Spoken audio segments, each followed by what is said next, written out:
Hello, welcome and good afternoon to round 5 of the World Monoposto Sim Racing Championship 2025. After 4 rounds, we've had 4 different pole sitters and 4 different winners. And today, a new track to the WMSC where we go to Austin for the Circuit of the Americas for the very first time in the series history. Could we go 5 different winners in a row? Let's find out. I'm joined once again by Robin Ciuman. Robin, good afternoon. How are you? Thank you. Doing very well and looking forward to this race. New venue, interesting situation with the strategy due to the temperatures. It's going to be great today. Yeah, this could be very interesting again, strategy-wise. Before we head out to the track, though, let's have a look at the standings coming into round 5. And in the Drivers' Championship, Pascal Polens was leading coming into Canada, and then he picked up his first win of the season and extended his lead to 6 points over Lucas Murno. Filip Puška remaining third after missing out last time in Canada, not participating. Riva Meshta fourth, Axel Laflamme fifth, and Peckley sixth. Aaron Curtis going very well for United Racing Club at the minute, ahead of the 2 Holland racing teams, with Gino Gajano, who's been for 2 different teams and scored points for both of them, rounding out the top 10. In the constructors, Vanguard Engineering leading. They've had best consistency so far, but we're expecting a fight back this afternoon, particularly from SCMM. Those 3 at the top really starting to get into an interesting battle, while it looks like Holland Racing Team versus United Racing Club could be the battle for 4th. With only 5 points scored for Lucky Hamish and Beth Julia, there's still plenty of time for any of the teams beneath them to still maybe pick up a place in the top 10. And I'm not sure if we have the weather again this afternoon, but we do have the weather. But it was very easy to summarize. It's hot. It's sunny, it's hot, and temperatures are going to be an issue, and they're going to affect even the qualifying choices as well. So let's head out to the track. Qualifying should be starting now, and we can see how it's going. And we think have cars on their outlaps now. The 15-minute session underway. They get to qualify on essentially qualifying fuel, so they get to go in, refuel. But as you'd expect, usually qualifying to take place on soft tyres. But the temperatures are so hot here today that even over the course of one lap, the tyres are overheating and losing grip on the soft tyre. So most of the field, according to the timing screen, bar 3 drivers are currently on the medium to qualify. So we'll see how this goes. Yeah, and the explanation for that we got is that the soft is the quickest one, or the performance tire is the quickest one through the first sector, but by the end of the third one, the medium is quicker. So it will be interesting to see how those guys on the performance tire do compared to those that are out on the medium. And now it is interesting. Oh, sorry, hang on. I've gone backwards on my timing sheet. There's only 3 people who are currently doing the mediums, it seems, initially. So I think most of the field is on the softs. It's because the timing screen colours do not line up. The timing screen, it says soft tyre is yellow, which obviously confused me, made me think it was the medium. My apologies there. So yeah, most of the field is sticking with softs at the minute, 3 on the medium. So it'll be interesting to see how those medium times compare. We've even measured it on board with now the first person at the front of Hugh. So he will set the initial pace. We fire through the penultimate of the 20 corners of this circuit, through the final turn. Let's see what Weaver Meshta can do in the SCMM. So the marker is down at 1 minute 32.6. Lucas Murno in the Scuderia Cesare will be the next interested party. Poland's can only get 1.3 seconds away. Murno, though, much closer at 0.3 of a second. That's a very interesting gap. I wonder if Poland's had an issue on his lap.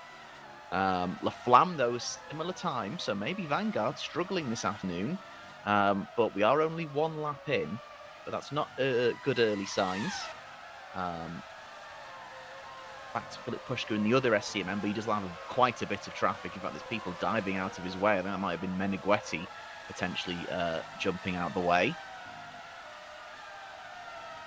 Yeah, but this is definitely not going to be a good lap. He's already over half a second down on his teammates' time, and it looks like they've picked a poor time to go out on the track, because the cars ahead are definitely not helping. He's getting a bit of a tone now, but yeah. He's done well to keep it only half a second away, currently going third. So the Vanguard's further down. So the top 3 teams currently occupying the top 6. SCMM, Cesario, SCMM, the 2 Vanguards, and the second Cesario with HRT following promptly behind. The highest qualifying medium tyre runner is Denny Vella in 14th for Lucky Hamish. So far, the medium tyre not proving the best. But maybe the degradation over the course of 1 lap is still worth it for the soft tyres. We will see if anyone improves or changes tacts as the session goes on, because obviously track temperature is going to increase. Yeah, absolutely. I wonder what happened to Benton Reader's lap. He's 8 seconds down. He's also one of those medium tire runners, and we usually see him further up the order. Now the best qualifier on the medium is Aaron Curtis. They just put their car into 10th, ahead of their teammate, crucially.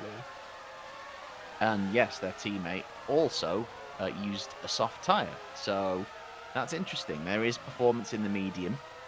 How many switch to it as the session goes on, we shall see. But here comes Denny Vella. Improvement in the middle sector. Whether this is an improvement overall remains to be seen. Got a relatively clear run now through the final corner. A little bit of a power slide out of it. It's an improvement of 1 place up to 15th.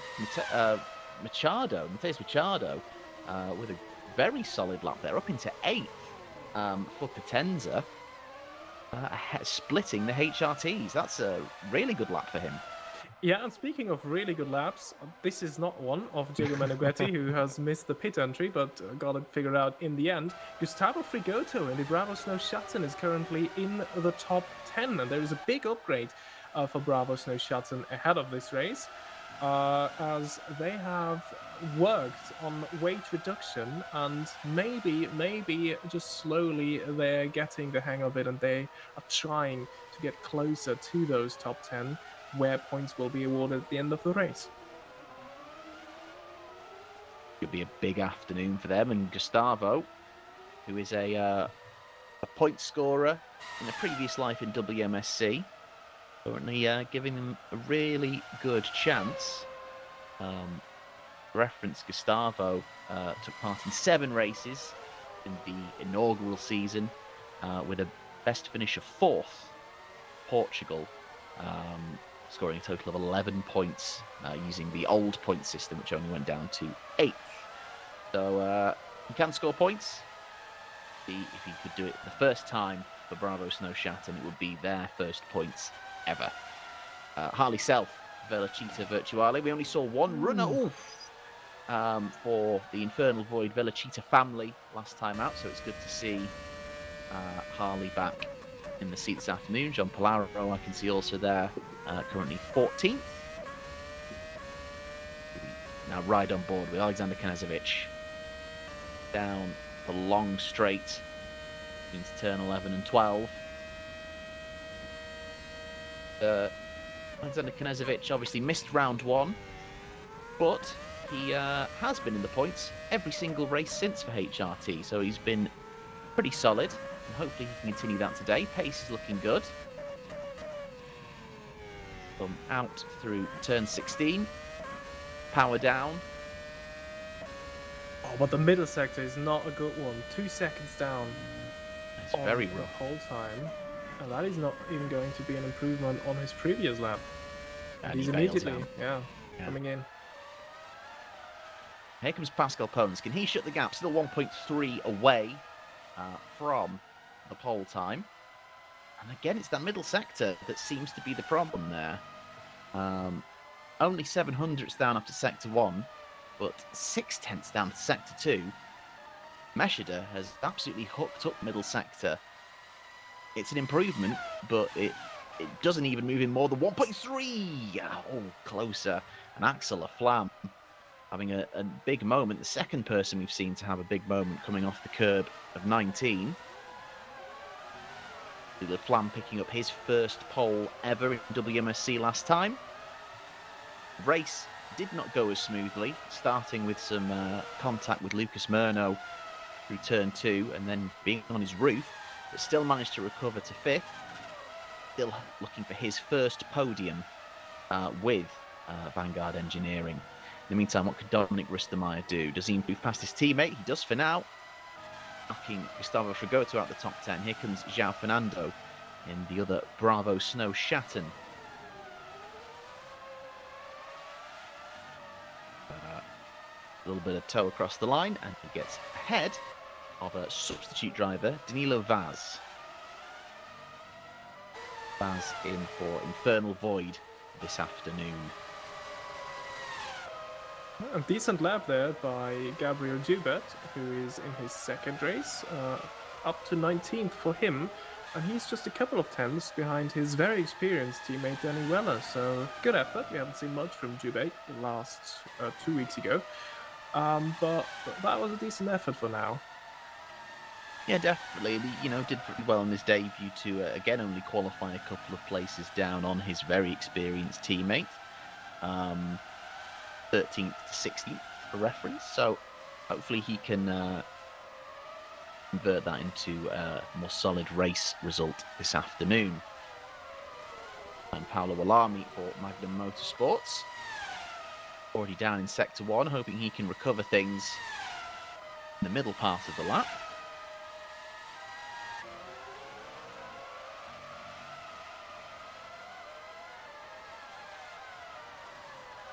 Got a little bit of space here as we navigate the twisty section. The run of turns 12 through 16, which can provide opportunities for overtaking in different lines through. So hopefully we'll see some of that this afternoon. Meantime, Machado, who was solid before, is looking to improve again. And remember, Potenza yet to score points this season. Theus Machado has scored points for the team before. But this is a really promising start. Yeah, absolutely. But what I'm wondering is, have we seen any improvement after lap one from the top five? Because it feels like nothing has happened up there, and Meshida has been in the pits for quite a while. I see on my timing screen, apparently he has done 6 laps. He is on an outlap right now again. But, oh yeah, there he comes out, and this is looking very chaotic. Now he needs to get out of the way in case there's someone on a flying lap. Oh, and I think there are people on flying laps. All of those people, if they were on flying laps, are pretty compromised with how close together they were. So they're not going to be having the best time unless they're just racing on their outlap to try and get to somewhere. But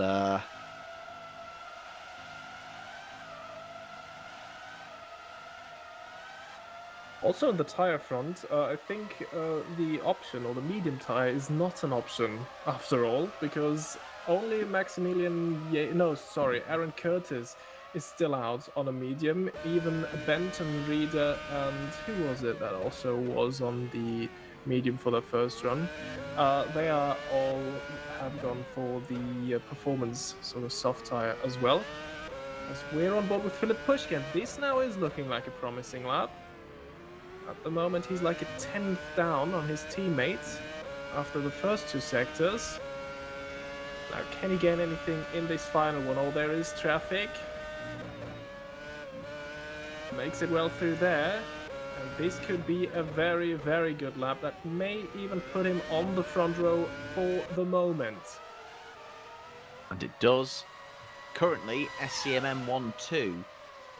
But the timing of when that lap's come, and because of how quickly the softs are losing their performance, I imagine that's Pushka done. I don't think he'll be able to improve on a second flying push lap on those softs. It was Denny Vella who was the other driver to attempt the mediums at the start of the session. And for reference, his time on the mediums was a 1 minute 36.5, and then it was a 1 minute 36.49 in the softs. So it was an improvement, but it was only slight for Denny Vella. In the meantime, Gabriel Peckley, fourth, knocking down the vanguards to the bottom rung of those top 3 constructors. Is there any response as the clock ticks down, less than a minute to go? Daniel Benton Reader now on the soft tyres. It's a green first sector, but 7/10 down already. What can he do for better Julia?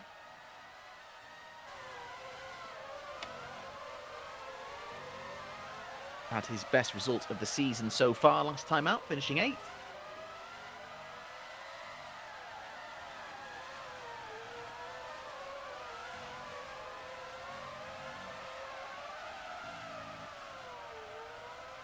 I have information on the Benton Reader Willami incident in the meantime.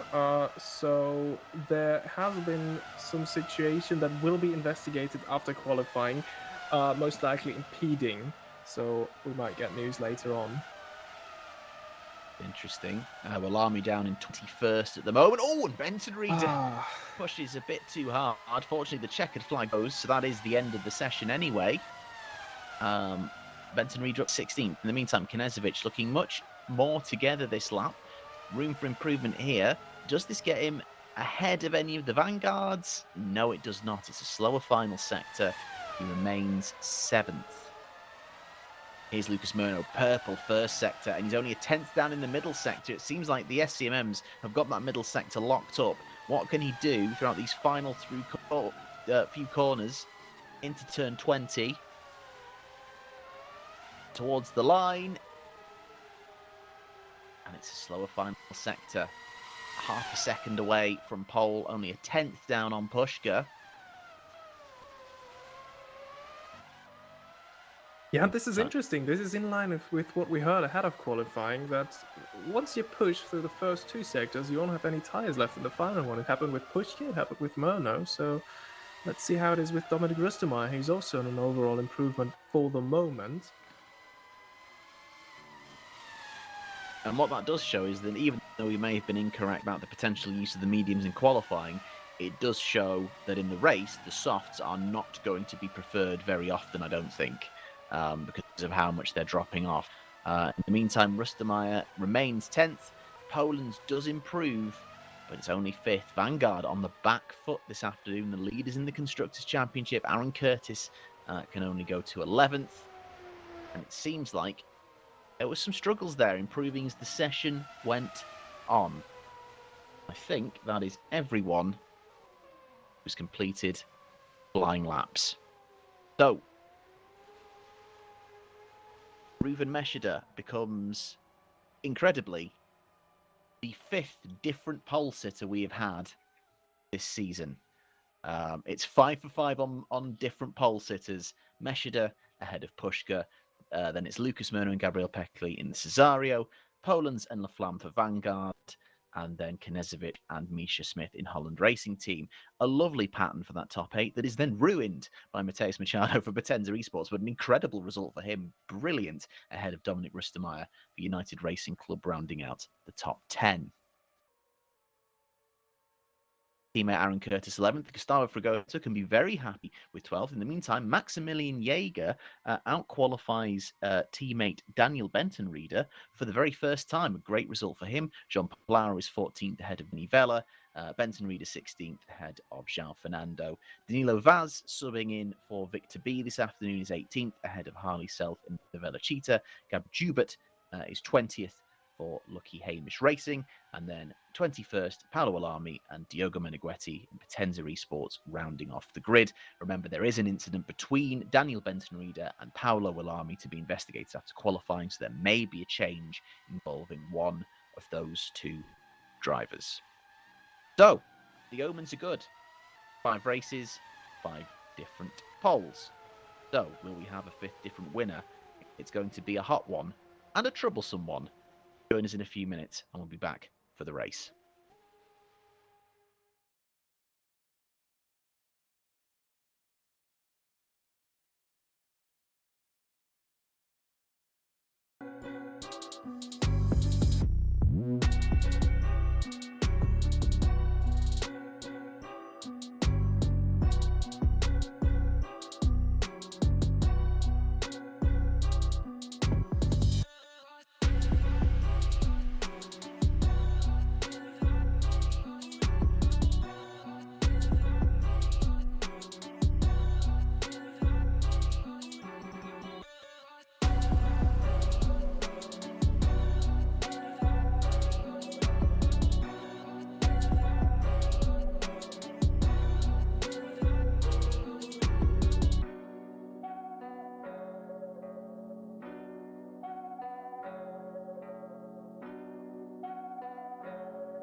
Hello and welcome back. We are about to start round 5 of the World Monoposto Sim Racing Championship 2025 as we race at the Circuit of the Americas in Austin, Texas for the first time. We are having a formation lap today, and as the cars line up on the grid to begin that, let's have a little reminder of what the starting grid is this afternoon.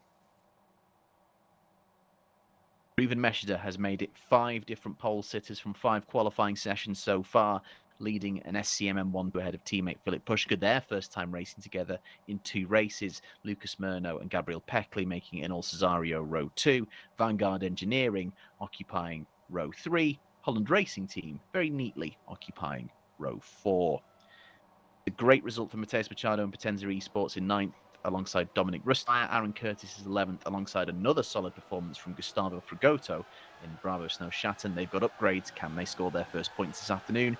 Maximilian Jaeger outqualifies his teammate for the first time ahead of Jean Palaro and Denny Vella. Daniel Benton-Reader in 16th. João Fernando is alongside Bilo Vaz. Vaz in for Victor B this afternoon. Harley Self is 19th alongside Gabriel Jubert in his second race ever in WMSC for Lucky Hamish Racing. Paolo Wallami 20th and Diogo Meneghetti 22nd. He was given a 5-place grid penalty for impeding Ruben Meshida on a fast lap. However, he was 22nd anyway, so makes no change. There was no further action when it comes to Wallami, Benton Reader and Wallami. And we've just had an interesting update from Dino Gajano, the team boss of SCMM. Philip Pushka is starting from the pits, and he's saying no sound right now. I'm assuming that means he's got no sound right now, rather than you can't hear us, I hope. So yeah, that's it. That's huge. That really changes the battle, because that means Ruben Meshida is going to be isolated and potentially under threat from 2 Cesarios and 2 Vanguards. And Pushka will be starting from the pit. Yeah, and I think there is someone else missing. I see 20 cars on that formation lap. We were 22 cars in qualifying. Oh. And race direction has come through and said we're going to have to restart the session due to technical issues. So there must have been something untoward having lost those 2 drivers. I can't work out who it is off the top of my head for the moment. I think it might have been Rustemeyer. I think Dominic Rustemeyer was missing. It's Rustemeyer. So for some reason, and there is Rustemeyer just popping into the screen. So we've reverted to a warm-up session by the looks of it. So bear with us. We do have an issue.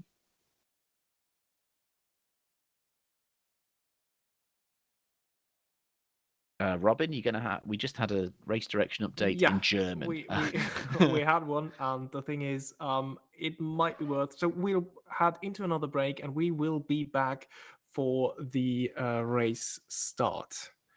So yeah, sorry for the inconvenience. We'll be back once the technical issues are sorted out. Don't go anywhere. It's going to be a great race.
welcome back to round 5 of the World Monoposto Sim Racing Championship from Circuit of the Americas for the first time. Apologies for delay. There was an issue with the start of the race. Robin has got the details on that. So what happened there, Robin?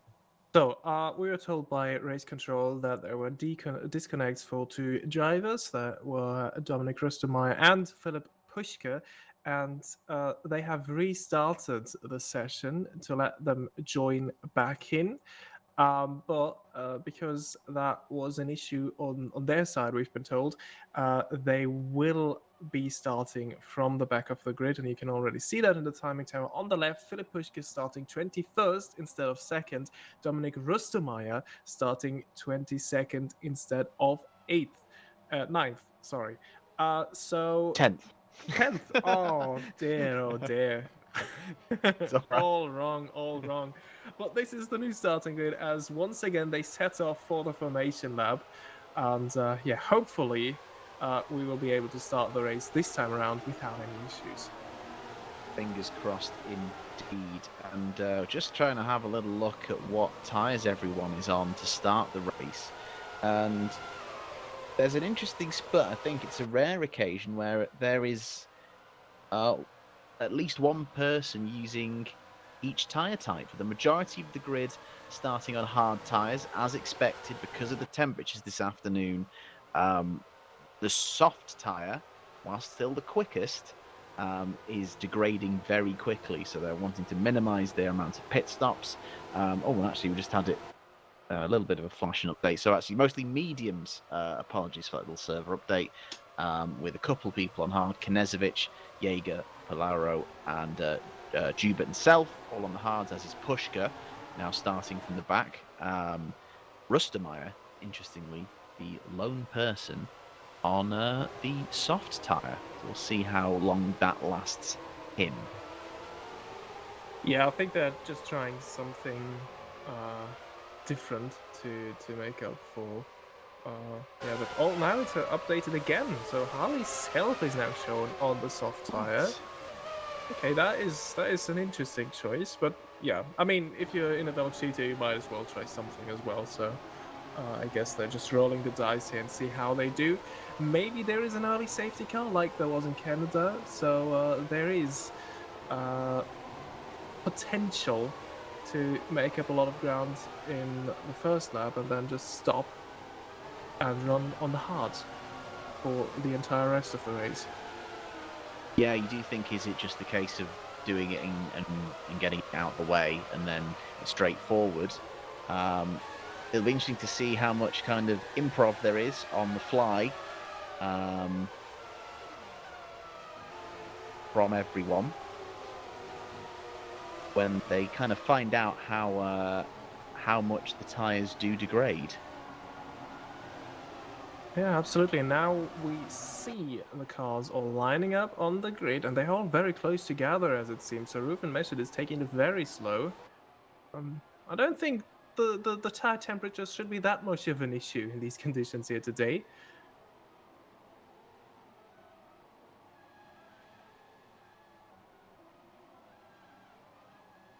We're just waiting for them to line up. There was in the test formation lap, it was impressed upon the drivers race control to make sure they hit their marks, because that's one of the things that caused the delays. See how quickly we can get going. Going to be worried about those engine temps the longer they sit there. Merno looks lined up aggressively, already pointing towards Meschede. Yeah, we're still waiting for a few more. Race control just prompting people, and the smoke has started.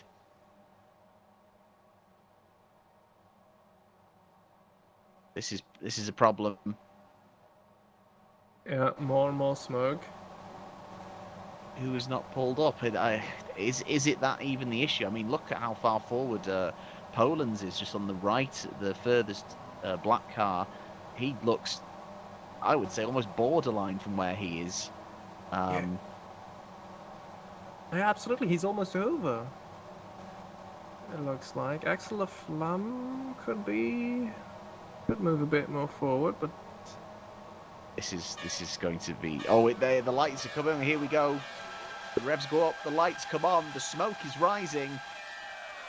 Hold on to your hats. It's going to be a misty run into turn one. It's not a great launch from Meshida, but he goes defensive and to the inside. Almost looks like a display of smoke coming. Oh, too wide. Oh no, was that? Oh, flipping heck, there's a server little glitch there at the worst time. It looked like we'd lost Meshida and Murno, but they're together and they go flying through the S's for the first time. Very tightly packed together. They're going to have to do an incredible job to stay out the way of each other. And it looks like everyone has. The only issues there being caused for a bit of buffering there, I think, on our end. So it is Meshida from Murno from Poland. Good start from him. Laflamme, Peckley has dropped 2 places. He'll be unhappy with that. Mateus Machado and Gustavo Fragoto, 7th and 8th. And Machado is diving past Knežević. Great start from the 2 drivers. Knežević gets the place back, though. But drivers from 2 teams that have yet to score points this season, and they are in there and fighting. And Machado's having a look. And in fact, Knežević seems to be in danger from Fragoto as well. You run into the complex from 12 to 16. Machado sweeping wide to cut across. But now it's going to be side by side with Fragoto and Knežević through this run. Has to back out and then has to be careful of Jaeger behind him and Self as well. Harley Self of Velocita is up in 9th. Very interesting order coming through these first laps. Yeah, and Self is one of the drivers that started on the soft, so immediately that has paid dividends. Let's just see how long these tires last. Immediately there is someone darting into the pits. Let's see who that is. I think that is Misha Smith. Yeah. But what was Misha Smith running? Smith was on the option. Oh, and he's lost the front wing. He's got nothing to do with tyres. The medium on his for now. Palauro hurt Smith and Palauro. Infernal Void with lap 1 incident. Oh, and Peckley Flam having some coming together last time in Canada. There's apparently been another coming together at some point, but no further action. Maybe in the 50 turn 1, Malami has a penalty already. Not sure what that is for. So here's Misha Smith, and this is what happened. So we've got a couple of cars going wide. Oh, and they've just concertinaed up, and Smith has gone into the back of Jean Palauro. Yeah, and I think this is the issue of going through smokescreen into turn 1. You don't really see much, and turns 1 and 2 always an issue at this track because it gets so tight there at the apex. Now, what is interesting at the moment is that the top 5 are absolutely staying together. So we were expecting SCM, or we were told by Kevin Peters, team boss of Vanguard Engineering, that he tips the SCMMs to absolutely destroy the competition on this one and to run away with the 1-2. Well, Philip Puschke is, that has been compromised by Puschke starting from the back, but Meshida is also not able to run away from Lucas Murno at the moment. No, and Puschke is trying to get past Rustermeyer. Remember, Puschke started ahead of Rustermeyer, so Rustermeyer's made a move at some point. And again, worth noting, Rustermeyer starting on the soft tyre, so maybe had the grip advantage to begin with, but now the medium tyre on Puschke's car. Was that the medium? I believe it is, yeah, coming into its own. Oh, he's on the hard, I apologise. But yeah, so again, is that the case of, okay, there's been an early boost for everyone on the soft tyre, but immediately now the temperatures are up and they're going to start struggling. But it's good progress from both Puschke and Rustermeyer in the early laps to stay out of trouble and make their way back up towards the points. Puschke now already on the back of Maximilian Jaeger. He's going to look down into turn 12. Like for like on tyres.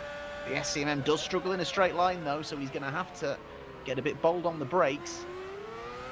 Just about leaves enough room, although I know there's a bit of runoff taken there by Jaeger. Puschke makes it, and now he's 1 away from the top 10, and he's looking at knocking the João Fernando out. An incredible moment. Both Bravo Snow Shatterns currently running in the points. I think that's the first time we've seen that. Frigoto just ahead up in 8th, while in the meantime, Meshida drops another faster slap into the 135s, and the gap is going up to a second. Is he starting to press home his advantage a little bit now? Yeah, it definitely looks like it. Remember, there is no DRS this season, so that 1 second gap is not as crucial as it was last time. Still, Mano is not. Oh, the gap is fluctuating a lot depending on where they are on the track, as Pushka just moved up into the top 10 past João Fernando. At the moment, it's all looking still okay for Pushka, moving past all of those cars ahead now. The next one is Harley Self, who started from 17th up to 9th through the Estes. This is an unusual spot to make a move. But as we've seen, the straights into the slipstream and into the heavy braking zone, where you would usually try to overtake someone, this is an issue for Ciuman because they're still lacking straight line speed. And you saw that with the battle with Maximilian Jaeger. As soon as he drops out of the slipstream, he loses straight line speed. It worked with Harley Self this time. I think he had the power to be able to get the move done there. But you can tell that Pushka is, he knows he's got a very quick car this afternoon, and obviously losing second means he's going to be very keen to try and get back up to the leading cars as much as possible. Once he's in 6th, it's then just about how big will that gap be up to Peckley. Really, that's kind of what he's probably going to be thinking. So he's going to want to make light work of Frigoto, Knezovic, and Machado. Yeah, My goodness! Frigoto diving out of the way. No, it was a bit of a of a lag there. Oh, this is looking good. And I think that should be another easy move. But I think the next car will not be as easy to pass. Knezovic is in a battle of his own with Mateus Machado.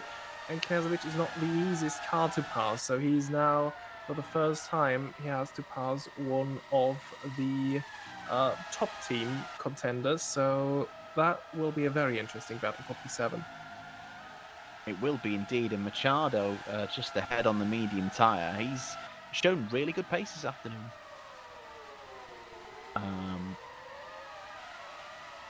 But as it stands, Pushka making good progress, has stayed out of trouble and is back in the points already. Vital not just for him, but also the Constructors' Championship. Obviously, SCMM last couple of races haven't been able to field their full complement. Gino Gajano, though, doing a solid job stepping in last week to score points. But yeah, it's the first time since Bahrain that Pushka and Meshta have raced together, so they've lost a bit of ground, having missed one race each in the drivers.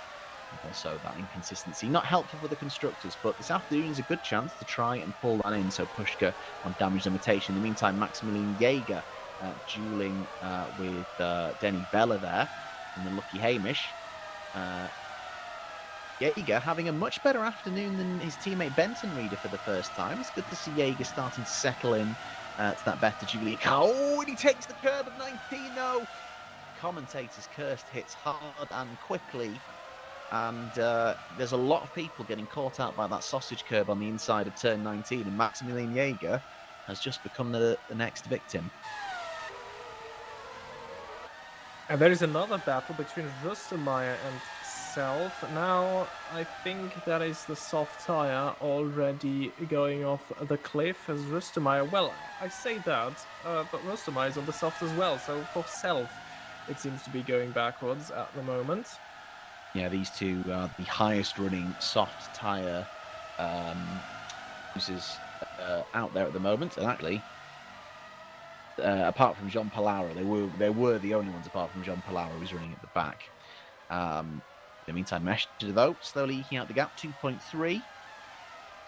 So it seems like, in terms of raw pace, Ruben Meshta has got it all figured out. It's just a case of what people do on those strategies this afternoon about how they manage the degrading tyres in these temperatures. Yeah, and something has happened to Harley Self. He was just behind Rustermeyer. We saw him being passed live. Now he's down in 17th. Oh. And then he's already gotten a place back ahead of Jaeger. So he's yeah, clearly had a moment and then tried to battle straight back against Maximilian Jaeger. Those two both losing big places in the last 2 laps. Let's see what happened to him. Yeah, must have been a mistake somewhere. We see a replay now, and this is, I think, in the S's. Running wide. Oh, and he just loses it on the curb. And oh, did he collect someone else there? Oh no, it's just a flitting between camera angles there. Oh my goodness, nearly causing issues with the other two. Apologies for the issues with the lag there on that replay. in the meantime, Philip Pushka moved up to 6th. We also missed that. So he made light work of Knezovic and Machado, opposite of what I predicted. So well done. Incredibly light work. The fact that he's already got like 3 seconds on Machado, that's incredible pace from Philip Pushka at the moment. But obviously, I bet he's feeling he can push those tyres a little bit harder because obviously now he's the highest running man on the hard tyre. So while it's the slower tyre, he's probably feeling he's got a little more life in it. I wonder how much pace management there is from those guys on the mediums. Oh, yeah, absolutely. And the top 3 are now. Poland has been dropping back from Murno quite dramatically. So the gap between those two is now up to 5 seconds. So there is a bit of an issue today for Vanguard Engineering. They were aiming for a Q3 P4 finish for both of their drivers. And well, they are in position right now, but Peckley is not far behind Laflamme, and Pushka is pushing hard at the moment. So this could be an issue later this race. In the meantime, I also got an update on the Willami penalty we saw issued in lap 1 by the game itself. That penalty was removed by race control, and the incident will be investigated after the race. So any penalty that might come Willami's way will happen after the race. Okay, interesting. Thank you for that, Robin. In the meantime, we are following João Fernando in the Bravo Snow Schatten. João Fernando on the mediums, as is the majority of the grid in this early part of the race.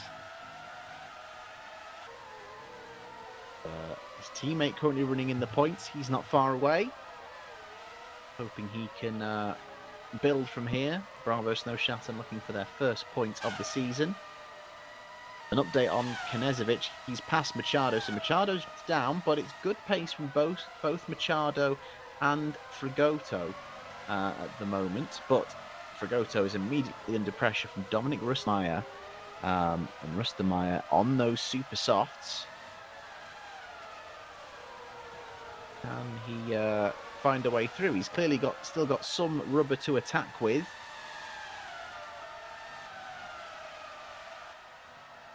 On to turn 19. He's going to be looking to try and set something up down the main straight. So all about the exit from turn 20. Here they go. All very tidy with Aaron Curtis just following behind. Unless he's incredibly brave, I can't see a move happening to turn 1 this time around. So Frigoto just needs to keep his head and keep it together. Do you think it is allowing Machado to kind of build a little bit of a safety cushion up ahead as well? Look at the comparable grip through the S's. The tyres are going to be really worked through that run of turns from 3 up to 9. And it's looking pretty even in terms of no one's kind of losing lots of ground because of the relative compound or wear levels at the moment. It seems pretty evenly matched. Rustmeyer is in the slipstream, approaching turn 12.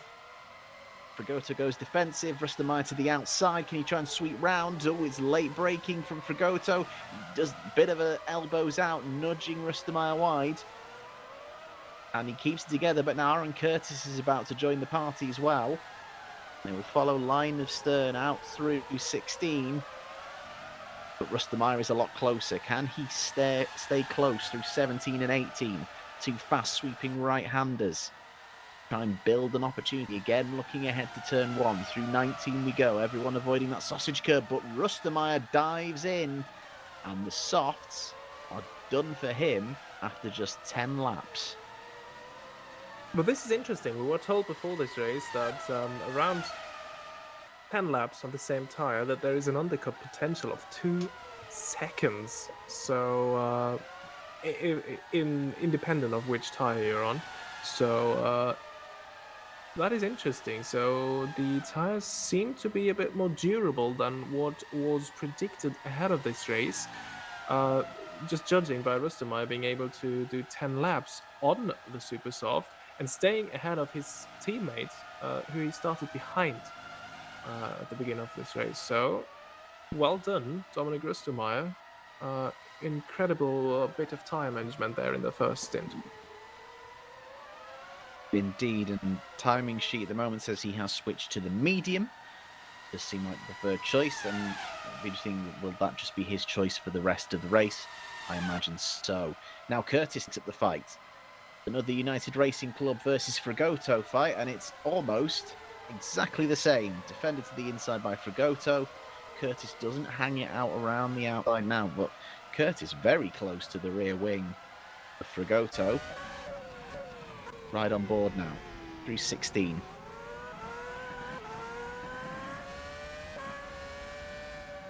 Through the sweeping right-handers. I think they need to be a bit more creative in passing Frigoto because he's positioning his car really well on the run towards turn 12, the circuit's main overtaking zone. They're too far back to try anything into turn 1. Frigoto safe for another lap. Oh. Oh. Okay, we're getting some... So, Rustemeyer has... Have we just lost Curtis? I think we've just lost Curtis. Oh, and then we're back. Oh, that is a disconnect. So it's not a complete disconnect, but we saw this. I can't remember who it was. We saw this with someone else who kind of popped out and then almost back into reality. But Curtis now has dropped down the order to 14th. We'll be very grateful that obviously they're still in the race, but that is very frustrating. Disconnect has kind of taken them out of the fight with Descalvo and Fragoto, and Fragoto can breathe a sigh of relief. But not for too long, because Danny Weller behind him is also gaining as of late. Under 4 seconds now, the gap. And Philip Puschke is just behind Gabriel Peckley. So, another move coming up. Now let's see how well he does that. How much life has he kept in those hard tyres? How much life is left in Gabriel Peckley's mediums? And as we can see, it seems like Peckley can be a bit more aggressive through the S's, looking at the way the car's moving around there. But Puschke is sticking with him.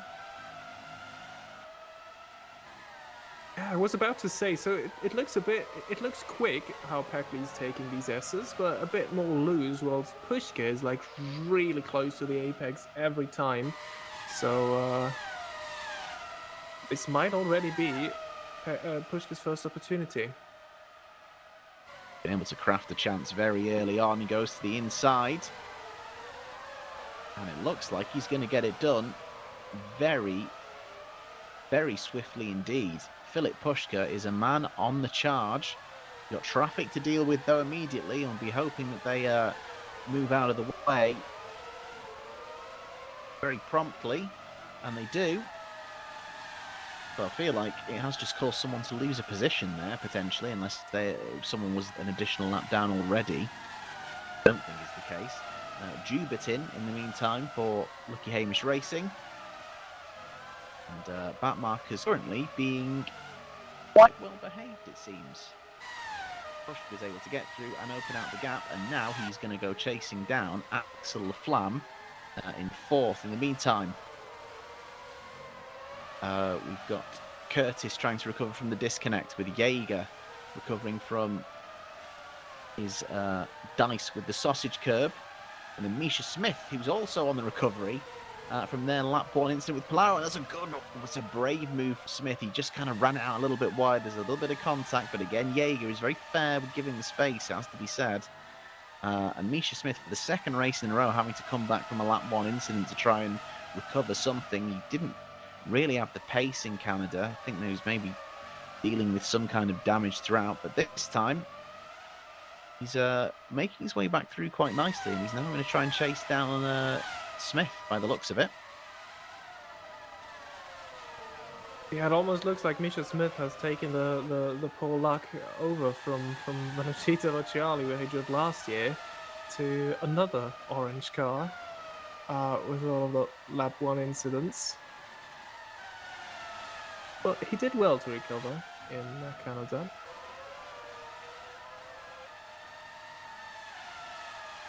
In the meantime, we've returned to Philip Pushka, and the gap is already under a second to Axel Laflamme. Pushka is absolutely flying. We know SCMM seems to have the quickest package here this weekend, but how much is this also down to the relevant degradation of everyone else's mediums in that top group of 5, and Philip Pushka, the lone other driver, on the hards, and it's closed in very close to turn 1. Yeah, it almost looked like Axel had issues making a turn, whilst Philip Pushka was like, look how he's hooking up these apexes. He's going so much tighter through these corners compared to Axel Laflamme. Almost seems to be running wide almost every single turn. Not this one though. And this next one is going to be absolutely crucial for Axel Laflamme. Might get a little bit of help from the back marker ahead in terms of toe. And we know the straight line speed. It's a strength for Vanguard, it's a weakness for SCMM. Pulls out. The rev limiter's been hit. Can Laflamme stay there? We've got a marker in the worst place possible, but the better Julia does a good job staying wide and out of the way. And in that, Philip Pushka's made the move. We've got a lucky Hamish just off the road there. And they stay wide. Now that's Jubert. Jubert has who's just been in the pits as well. He's now lost against the Benton reader as a result.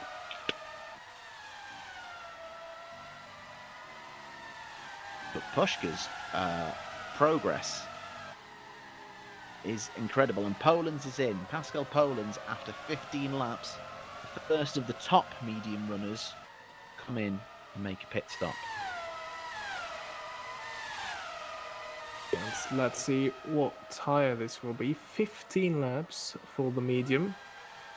I could imagine that we'll see more top drivers coming in for their pit stops. At the moment, it looks like medium to medium for him, but we have the experience that this may update in a couple of seconds, and then the color could change still. It is looking still like the option on the timing sheet, so this may be medium to medium for now, and he's just going to pick his moment later to move to a different tyre, whether he goes soft or hard. And it's a good stop because it means he comes out ahead of Knezovic and stays with that top 6 group. In the meantime, the United Racing Club teammates have been reunited further down the order. Rustermeyer recovering up from his pit stop, Curtis from their disconnect, and that looks pretty orchestrated at the moment. I think Rustermeyer just comfortably through, no fighting there, and Rustermeyer is going to try and chase after Smith. Smith is already again making really solid progress and looking to chase Danilo Vaz, the substitute in today for Infernal Void. And as we're seeing him on screen right now, I have information that Dominic Rustermeyer has been given a 5-second penalty for taking a position off track, and it was not possible for him to give that position back. So he's been hit with a 5-second penalty that will either be applied at a pit stop where he stops at the end of the pit lane or at the end of this race. Axel Laflamme, the second Vanguard, follows his teammate. Lap 16. Let's see what the tire of choice is for him for that second stint. And it'll be interesting to see what the gap is when they come out as well, because as we say, you anticipate a big undercut potential, and Poland's stopped first, and that's kind of how big it is. It was enough to get Poland's out ahead of Knežević, but Laflamme is out comfortably behind. I think the gap between them has expanded by a good few seconds. We've lost Diogo Meneghetti in the other Potenza. Not sure what happened to him, but he becomes our first casualty of the day. And on that penalty for Rustemeyer, that he was getting called to return the place as Curtis was having their issues with disconnecting, and as you say, wasn't able to give the place back. So that has been expanded into the 5-second penalty. He can serve that on the end of one of his pit stops in race by essentially doing a stop go at the end of the pit lane, and that can then cancel out the 5 seconds. If he doesn't do that, it will be 5 seconds onto his time at the end of the race. So I imagine he will do that at his next pit stop, because I can't imagine him running to the end of the race right now, especially not on those mediums. It is always risky to leave these penalties open until the end of the race, because that could mean, if there's a late safety car, that you drop like 4, 5, 6 places, or maybe even out of the points if you're in them, as Gabriel Peckley and Lucas Murner. So a double stack at Cesario. Mm-hmm. That's interesting. I wonder if they were able to do that without any. I think that might have been big enough, but I do feel like Peckley might have been impeded slightly there. I mean, must have been, because. Oh no, yeah, to be fair, it's not going to cost him anything because Knežević is yet to stop, and the gap to Knežević shouldn't be that bad, but it did seem like Peckley was in for a little bit longer there, so I wonder if there was maybe a little bit of delay on the double stacking.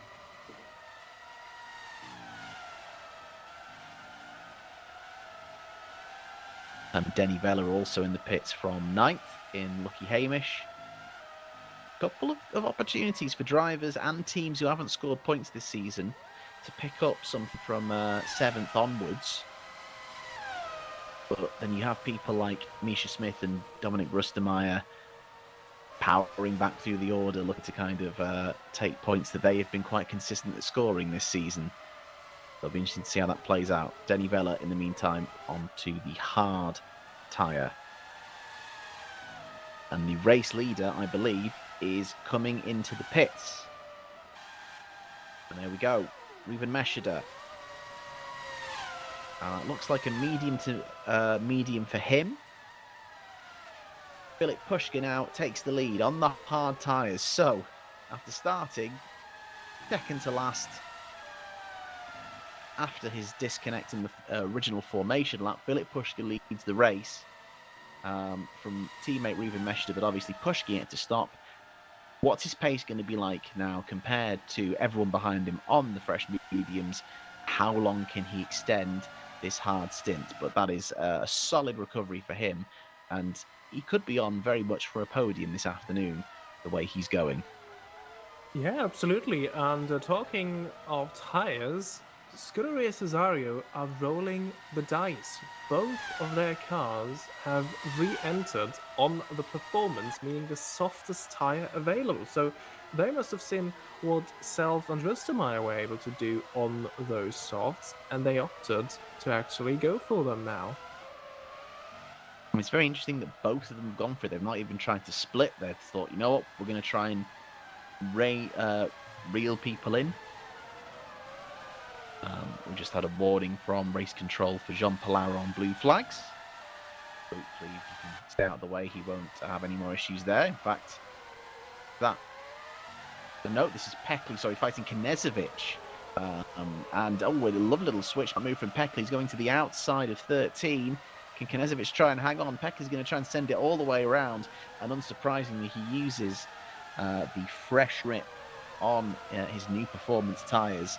Knežević on worn hards, and he makes that very easy indeed. Yeah, they were able to see the grip advantage that you have on those fresh softs compared to the old hards, as Lucas Murno on those fresh softs has just set the fastest lap of this race. It's going to be a really interesting stint for Scuderia Cesario. They're going to try and see if it's viable to do something. Can they use the tyres to their advantage and bring themselves back into this? Because they've got to do something to combat the performance, the downforce of that SCMM being put to good use here. And yes, we know the straight line speed's a problem, but there are only two straights really on this track where it's an issue. It is this long straight connecting 11 to 12. And as we've seen, they've been able to use the slipstream and still kind of use their brakes and downforce in the following section to make moves down there, so it's not too much of a hindrance. And then the other one is the start-finish straight, which isn't that long of a straight anyway, as you pointed out at the start, Robin. And they're coming out of a slow final corner, so yeah, it's the weaknesses are being negated, and they've brought upgrades to kind of reduce drag anyway as well, and it means that they are the strongest package here this afternoon. And yeah, Cesario have to do something different to try and fight back, as Jaeger has a bit of a moment on the exit turn one. Well, Meshad has immediately responded to that fastest lap of Lucas Murno, as he is set the fastest lap of the race right now, and I think there might be a change for the race lead in just a couple of seconds, as Meshada has closed the gap to his teammate, and I do believe that Pushka will let him through without that much of a fight. Yeah, just I say that though, they are competing in the championship, so any 10th or second that Pushka can cost Meshada now, it might come back to him at the end of this race.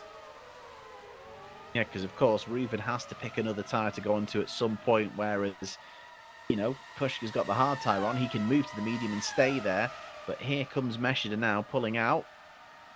And how hard is Pushka to fight this? I think it's very respectful between them. Yeah, he didn't dive out of the way, but he didn't defend really. I don't think he just knew that this is not his fight to pick at the moment. Let's see when these strategies play out, and maybe if there's a late safety car, who knows what could still happen in this race. Indeed. In the meantime, we join the fight with João Fernando, trying to get past Maximilian Jaeger. Up to turn one we go. Fernando, shallower entry into turn one, and that's a very nicely done move in quick succession. And then we've got Curtis trying to get past Jaeger. Oh, and we have a full course yellow. And contact between Jaeger and Fernando, as they both try and slow down as the full course yellow is called. Not sure what that's for. Yeah, we haven't seen anything. Now we're seeing something that's Benton Reader. Engine. That engine gone. We'll try and find out if that just kind of gave out on him, or if he's had an accident that's led up to that. And Poland is in the pit, so he is essentially taking a not free but cheap pit stop. Is this going to be the moment he switches to a non-medium tyre? We shall see. So here comes Benton Reader, coming out of 19, I think. He loses it. Oh, and that is a very strange slow-speed accident. Into the wall. An engine gone. So there will be no virtual safety car. It is going to remain a full course yellow. So everyone on the limiter. And that is the first DNF of the season for Daniel Benton Reader, scoring points in 3 of the 4 races completed so far. But it's a retirement for him. He didn't seem at it today. Wasn't as quick as usual. And obviously Maximilian Jaeger outperforming him today. But yeah, Benton Reader, that mistake and out. Yeah, it was already. I mean, qualifying usually is his strong suit. He only managed 16th. I think he started in 14th due to Pushka and Rustemeyer dropping to the back of the grid. But remember, at the very end of qualifying, he also had a crash already out of the final corner, where he hit the inside wall. So yeah, it's just an off day for Benton Reader. Let's see how he can come back from this in Monza. Now, oddly enough, I'm getting some. It might be a glitch on the timing screen. It's saying that Gabriel Peckley has stopped twice, but I'm not sure if he has. We know Pascal Polens has definitely stopped twice. We've got a flurry of activity. Smith, Rustemeyer, Fragoto going in now to change over. But it's saying there's two next to Gabriel Peckley, and I don't remember him taking a second stop.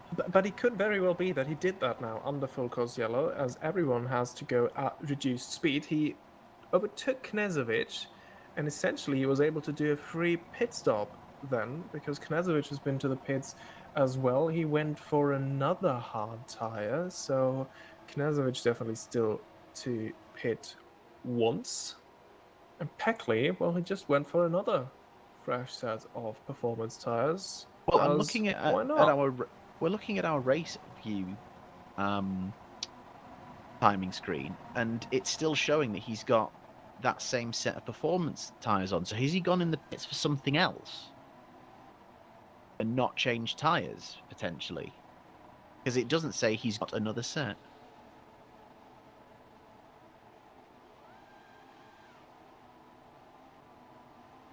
Bear with us, we're getting some info from race control.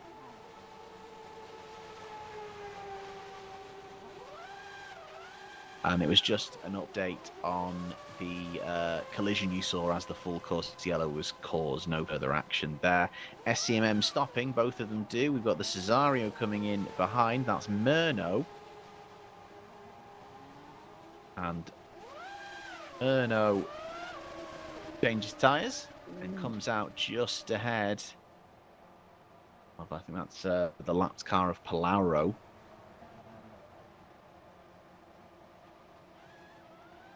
I think Danilo Vaz, Ballara is just behind them. Oh, apologies, yes.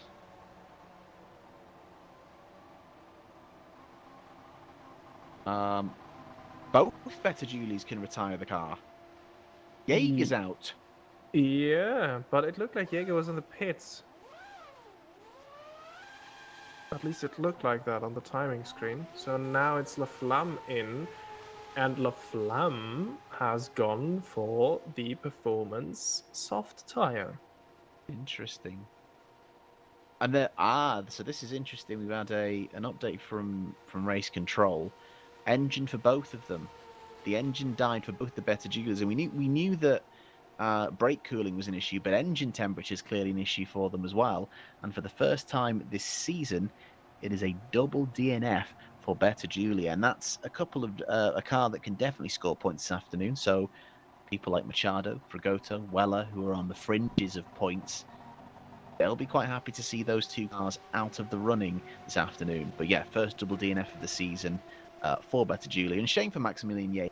It's his second DNF in a row, but he was putting in a very solid performance compared to his teammate and looked promising. But it's over for them. Yeah, this is the thing. They definitely need to sort this out, the cooling issue. We saw Benton Reader on the brink of a retirement in Canada as well, as he was losing huge chunks of time at the end of the race because his race were just through. So they need to investigate there. And yeah, two engine lads, not even halfway or roughly halfway through the race.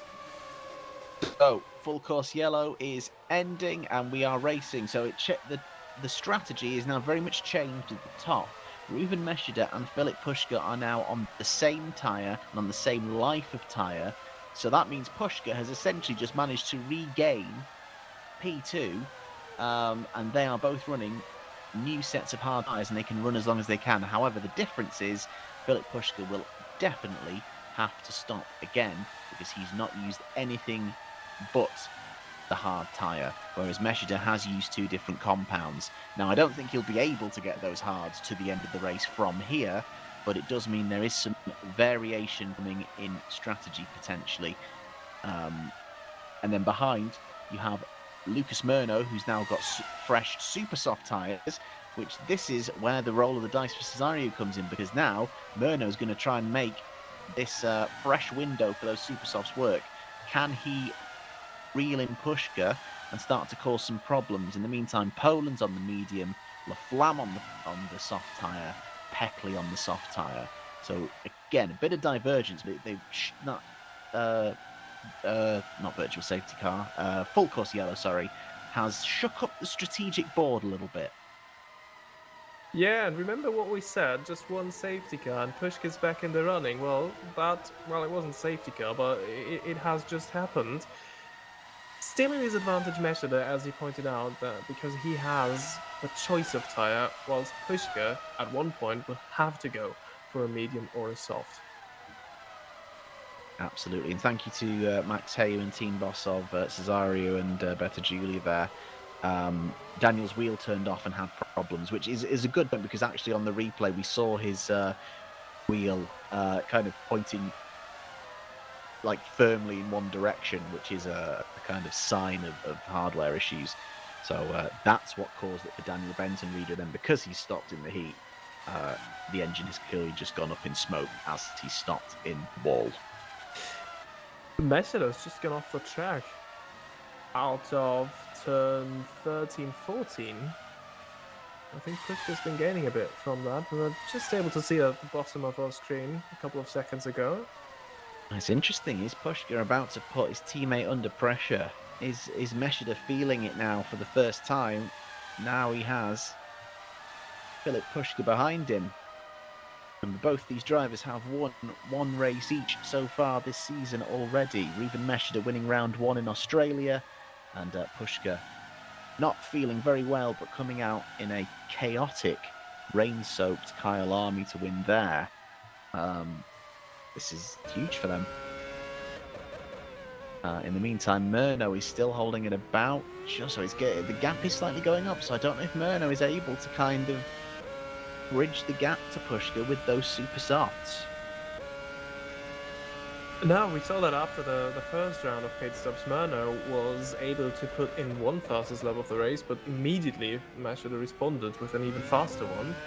And now they are coming up to some lap traffic. I believe that is that Danilo Vaz, because we heard a warning from race control that he please gets out of the way. He does so for Mashida now. Coming to the left-hander now. Turn 19. Very 20. close to the sausage curb there for Pushka. Yeah, it's apparently been a problem all week. Practice people catching it. Pushka is going to use that toe. Murno, though, has set the fastest lap race now, taking it off Pushka, who set it the last lap. How much can he keep that up? That'll be interesting. But let's just compare time. So, last lap around, Ruben Meshida did a 1:34.6, Philip Pushka a 1:34.7, and Lucas Murno, the fastest lap of the race, a 1:34.535. So it is only a matter of tenths between them at the moment. It's certainly not eating into the SCMMs as much as maybe Murno would have hoped while he's got this fresh soft tyre on. Yeah, absolutely. And both SCMMs had to lap someone, so that might have made an impact on their lap time as well.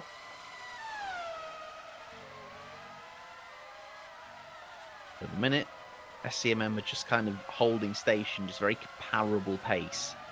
So unless there's a mistake or a blue flag issue, they're going to be quite evenly matched, it seems. Yeah, do you remember? I mean, the two of them have been top runners in WMSC right from the start. But have they ever battled each other properly on track? I don't really remember. It's always like in the first two seasons, obviously it was always Yanis and Pascal at HRT at the front. And then at different points, different people rose to challenge them. So at one point it was Philip Pushka versus Yanis. and usually Pascal as well, kind of in that kind of wall of orange they used to build. And then another points it was Reuven who had come to the fore. At one point early on, it was Max Riedmuller. So yeah, it's interesting. They've usually been kind of focused on someone else rather than each other. So yeah, I can't think of any big kind of flashpoints between the two because they've usually had someone else as a foil, but now that might be about to change. The gap was at 1.9 and it just you see it fluctuating through the braking zones. It's down to 1.5 for a moment there. Pushka is slowly working on it, and Pushka did regain the fastest lap with a 1 minute 34.4. And interestingly, Lucas Murno was a second slower that last lap. So already he's fired out one incredible super fast lap on the soft tyre, and now that last lap was a second behind the two hard tyre SCMMs. Yeah, I think at this point in the race, I don't think that the soft is a valid option to go for right now. It was an option at the start of this race, and drops it into the wall, rear wings off. He has to pit, and that is huge for the race and the championship. Said that turn 19, that inside, that sausage curb has been a problem for people all week long in the build up to this race, and he just catches it and he can't keep it out the wall. So he's going to have a pit stop and a bit of a lengthy stop here as things get repaired. Meantime, Curtis having a routine stop there onto the medium tyre. How long is Reuven Mesheder going to be held up for? He's going to at least lose out to Laflamme and Peckley. There's a gap to Knežević. Will he lose there as well? And all of a sudden, Filip Puška, 21st at the start of this race, is leading on merit. Yeah, absolutely. What a turn of events here. Mesheder is held up really long, and there might also be more damage to the car than the rear wing that we can see. Oh, he might almost lose a lap at this pace. This is a very big stop indeed. It was a very heavy impact, rearwards into the wall. Now, there is some engine smoke coming up as he's been stationary very, very long. He's still in the points, but down at P8, there comes Rustermeier. So he was stationary for 55 seconds there.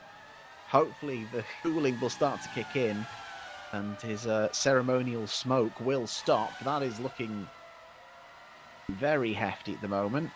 I mean, get some airflow through the S's and it seems to die down. But now it's the other SCMM that is trying to charge back through the field, and there is much bigger field spread. But Reuven Mesheder onto the mediums. He's now got three choices of tyre going forward, but he's going to get on the attack and see what he can do. In the meantime, Harley Self in the Velocita. Oh my goodness! The two Velocitas have just touched. The first time we cut to them together, and there's contact. Paul Miller in the chat. How are you doing? How are you doing? That was all. That was Self, Palaro, and Vaz. All three of Paul Muller's cars there in shot together. The two Infernal Voids almost taking each other out. Danilo Vaz there stubbing in. A bit of lag as well, just to add to Paul Muller's heart attack. But no, Self is seemingly being reeled in by Palaro quite quickly. And that is because I think it might be difference in tyre. Self has only stopped once and is on the hard tyre, whereas I think that's a relatively fresh set of mediums for John Palaro. They are sister teams. How much will this be fought? Here comes Palaro up to turn 12, and Self looks to move back, and he dives back in, and Self is not rolling over for this one. That's a really lovely little switchback. I think Palaro thought he had the move done, and Self got him back, but Palaro is going to look up to the inside of 16, wheel to wheel. That is beautiful to watch, unless you're Paul Miller. But what a move there by Harley Self, like kind of faking, yeah, of course I'll let you through. And then at the last moment, unless I'm not, and he dives down the inside. Beautifully done by him, as Ruben Meshed is already up to 7th as he goes past Misha Smith. Shout out to Misha Smith, obviously, that lap 1 contact with Palauro and running in 8th as well. So it's a good recovery for him this afternoon as HRT look for another double points finish. I believe that would only be their second one of the season. Their third. It would be their third double points finish of the season if it can be done. So Palauro is going to try and line up Self again. That was a great bit of racing, but as you rightly say, I'm sure Paul Muller didn't enjoy watching that. Shall we try again? So here comes Palauro. Is he going to be close enough? And Meshed has got a penalty. Ruben Meshed has been given a penalty. We've heard nothing from race control, so if it's been given by the game, is that track limits? You said you noted going wide. In the meantime, Danilo Vaz has been given a 5-second time penalty for blocking Axel Laflamme. Here comes Palauro. He's going to try again. This time, Self stays to the inside, and Self is braver on the brakes once again. So it's now Palauro to the outside of 13. Oh, just bang wheels there. Oh, and there's a little bit of a spin up of the wheels for Self. I think they unsettled each other, and Self couldn't get the power down, and Palauro is through. But I imagine Self isn't quite done with that yet. So here we go through 16 and 17. He's having to duck out of the dirty air, I think, there. And Danilo Vaz is now closing right in because of these two being so close. They avoid the troublesome sausage curve of turn 19.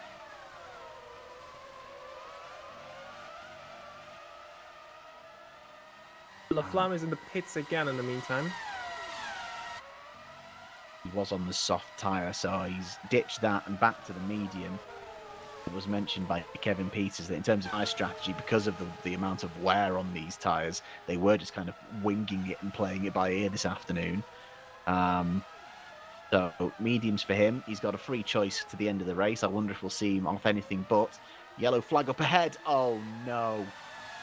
It's an infernal void car. We cut away, and I think at that exact moment, Danilo Vaz, did he try and move on Self, or did he just kind of lose it of his own volition coming out of turn 1? Vaz is okay, hasn't lost place, and does continue. Palauro and Stealth are still together. Now, does Self have the power to try and attack? Because Palauro, in the slipstream, closed in very, very quickly. Meshed, I think, has just been in the pits again, so has served whatever penalty he's got. I imagine it's track limit. Because there was nothing from race control. And here's what happened to Danilo Vaz. So through turn 1 we go. Just putting the power down on exit. It absolutely is. That's the sort of mistake I would make as a racer. As I over-egging it, trying to get the power down. Putting it round him as Meshed closes in menacingly to Rustermeyer. And he's going to be so angry, first of all with himself for that incident, but then obviously having the what I imagine is the track limits penalty. So he's now got to do the work again. Up into 8th, and he's got to go fire a catch and pass Misha Smith once again. It is a rough afternoon for him. The man comfortably on pole and leading this race for the most part. It's all changed in an instant. Yeah, and it was so, yeah, he will be mad with himself because that is such a silly mistake to make at this point, completely self-inflicted. Clearly feeling the pressure of having Pushka bearing down on him. He knew that Pushka was a threat and was starting to eat in. It was holding at 1.9 seconds and then a few tenths started to come off. That just caused Ruben to maybe push and make that error. Then we join Axel Laflamme in 6th, who's ditched those soft tyres. He's trying to chase down Knezovic. Yeah, Knezovic having a great afternoon. We haven't seen much from him, but he is running in P5, which would be another solid result for HRT and him. I mean, looking at the relative performance and pace of the cars, we know that HRT are kind of almost the next team down beneath those top three of SCMM, Cesario, and Vanguard. But because of the kind of, let's say, very loose tyre strategies going on this afternoon, if someone doesn't time it right or makes the wrong choice of tyre from now on, there's a chance that Knežević can still finish in the top 5. It just depends how well thought out their tyre strategies are. Yeah, and I think Axel Laflamme might even have to do a fourth pit stop, because he started on the mediums that he's currently on again, and these survived for 16 laps for him. So he stopped lap 30. Still 25 laps to go then, so I think there will be another pit stop for Laflamme. Yeah, and Max Heyman, it says almost the exact same sentiment in the chat. 25 laps on medium is a long way to go. So he's going to have to make the move on track and build up a gap, and probably have to repass it Knežević again later. So let's see if he can make quick work of the Holland Racing Team car. Vanguard good in the straight line. Out we go. There's a back marker just ahead. Will they move out of the way before the corner? Not this time. But they do duck out coming from the exit of 12. Move done for Laflamme. Still some work to do if he wants to finish 5th. Because, yeah, it is like he's going to have to stop again. Knežević will have a stop his own, I'm sure, because he is running the hard tyre and has not been on anything but the hard tyre. But hopefully for him it will be one more stop, and then onto the mediums to the end of the race, I'd imagine. Yeah, I think 5, 6, 7 laps longer, and then you can pit for the medium and make it to the end. And I think this is also what Filip Puška will be aiming for. And this is the thing, you know, the first stint Knežević did on hard tyres was 20 laps, and the set he's got on now have only done 12, so he's still got plenty of life left in them. And it might be in his interest to just run them as long as he feels comfortable, and then minimise the amount of time he needs to spend on the mediums, so he can actually push them and have a bit more to think with come the end of the race. Yeah, and I think he's fine anyway, because Lucas Mono keeps on dropping back, but he's still running on those softs that he has put on under the Focus Yellow.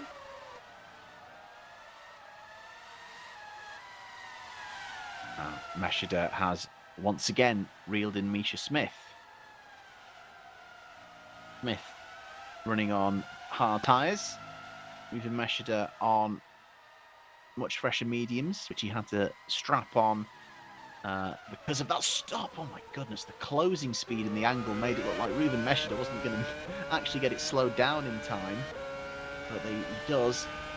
Into the slipstream, he's going to go to the outside and try and sweep round Misha Smith. And even with car screaming on the rev limiter, Ruben Meshida is through. Poland is in the pits, so is Peckley. And it looks like Poland's, who was on the medium, has gone on to the soft. It's very interesting indeed. Had Poland's been on mediums up to this point? No, sure, he'd gone on the soft at one point, hadn't he? Yeah, during the Focus Yellow, he also switched on the softs. So he's an interesting choice. Because I think right now, if you have the choice, you could stop onto a hard tyre and make it to the end. Yeah.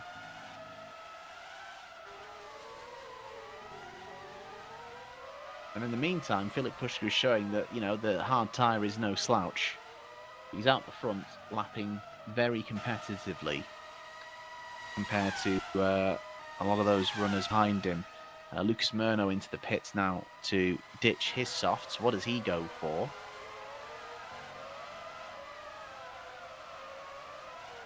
It's interesting, the timing sheet does not say that Poland's was ever on anything but mediums.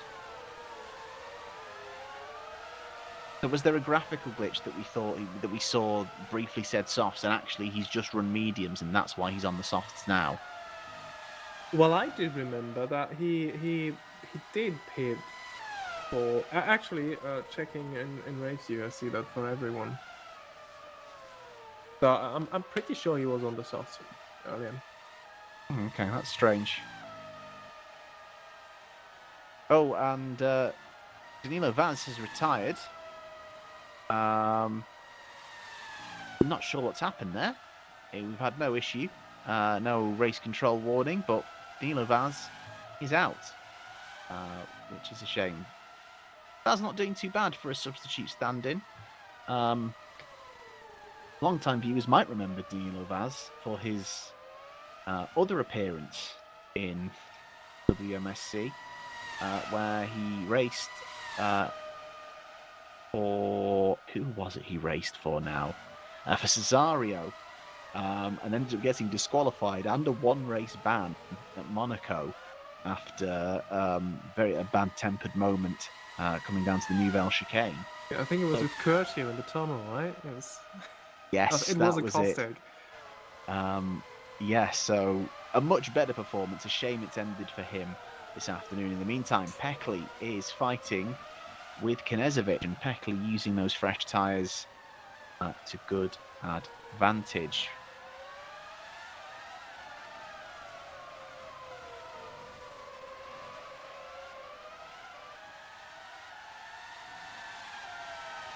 Pascal Poland sets the fastest lap of the race. Everyone is going to try and get the most out of those super soft tyres before they start to wear quite quickly.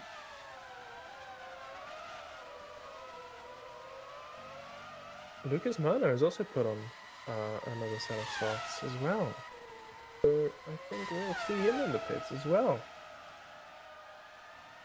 But as it stands, I think people like Philip Pushkin and Alexander Knezovic are showing that the conservative route of 2 hard stints in a medium might be the way to go.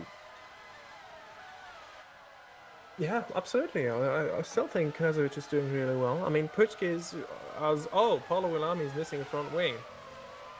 As I've been just I didn't know if we saw what happened. I had my eyes glued on the timing sheet that we have to see who is on which tire. Yeah, we'll grab that again in a second because I was doing much the same. But Bellamy does manage to safely negotiate his way back to the pits. In the meantime, Denny Vella 11th behind Gustavo Fragoto 10th. Machado and Fragoto again. Keep an eye out for them because they could score their respective teams' first points of the season this afternoon. And they're currently being lapped by Lucas Murno, who's just set the fastest lap of the race. Fragoto being shown the blue flags. But Denny Vella is looking to try and score more points for Lucky Hamish Racing this season. And he is bearing down on Fragoto. Agonisingly close. Fragoto currently on the mediums. Denny Vella on the hards. Wonder if maybe those mediums are slightly worse for wear for Fragoto because Denny Vella is closing in quite quickly at the moment. Bit of a slide on the exit of 11. Power down. What can the Lucky Hamish car do in a straight line? In the slipstream, he goes to the extreme inside. That's not the side I would have chosen. He's basically forced off track, but he kind of chose to go that way. Denny Vella does take 10th off Fragoto. Is it going to be a near miss for Bravo Snow Shatton? That would be such a shame for them, as Fragoto's been superb all afternoon, as is Machado. But Denny Vella, a very experienced racer, has already scored points for Lucky Hamish this season. Could be on his way back there this afternoon. But I think that there's more stops potentially in due for one or both of them. Yeah, I think we'll only be able to clearly identify the running order as Frigoto immediately peels into the pits after being passed by Denny Vella. So only in the last 10 laps, I think, we'll see the true running order and then who will battle whom for the final point scoring positions, because that has been fluctuating all afternoon. Yeah, and Vella has been on those hard tyres for 16 laps. So those are coming to the end of their life. So he will switch to, I imagine, the mediums for the final stint. which means he will probably have to try and repass Dragoto for a spot in the points, barring obviously anyone else coming, because you can see Dominic Rustemeyer, who is on incredibly fresh medium tyres, is charging in. So Vela might not have a shot when all is said and done for people's various strategies.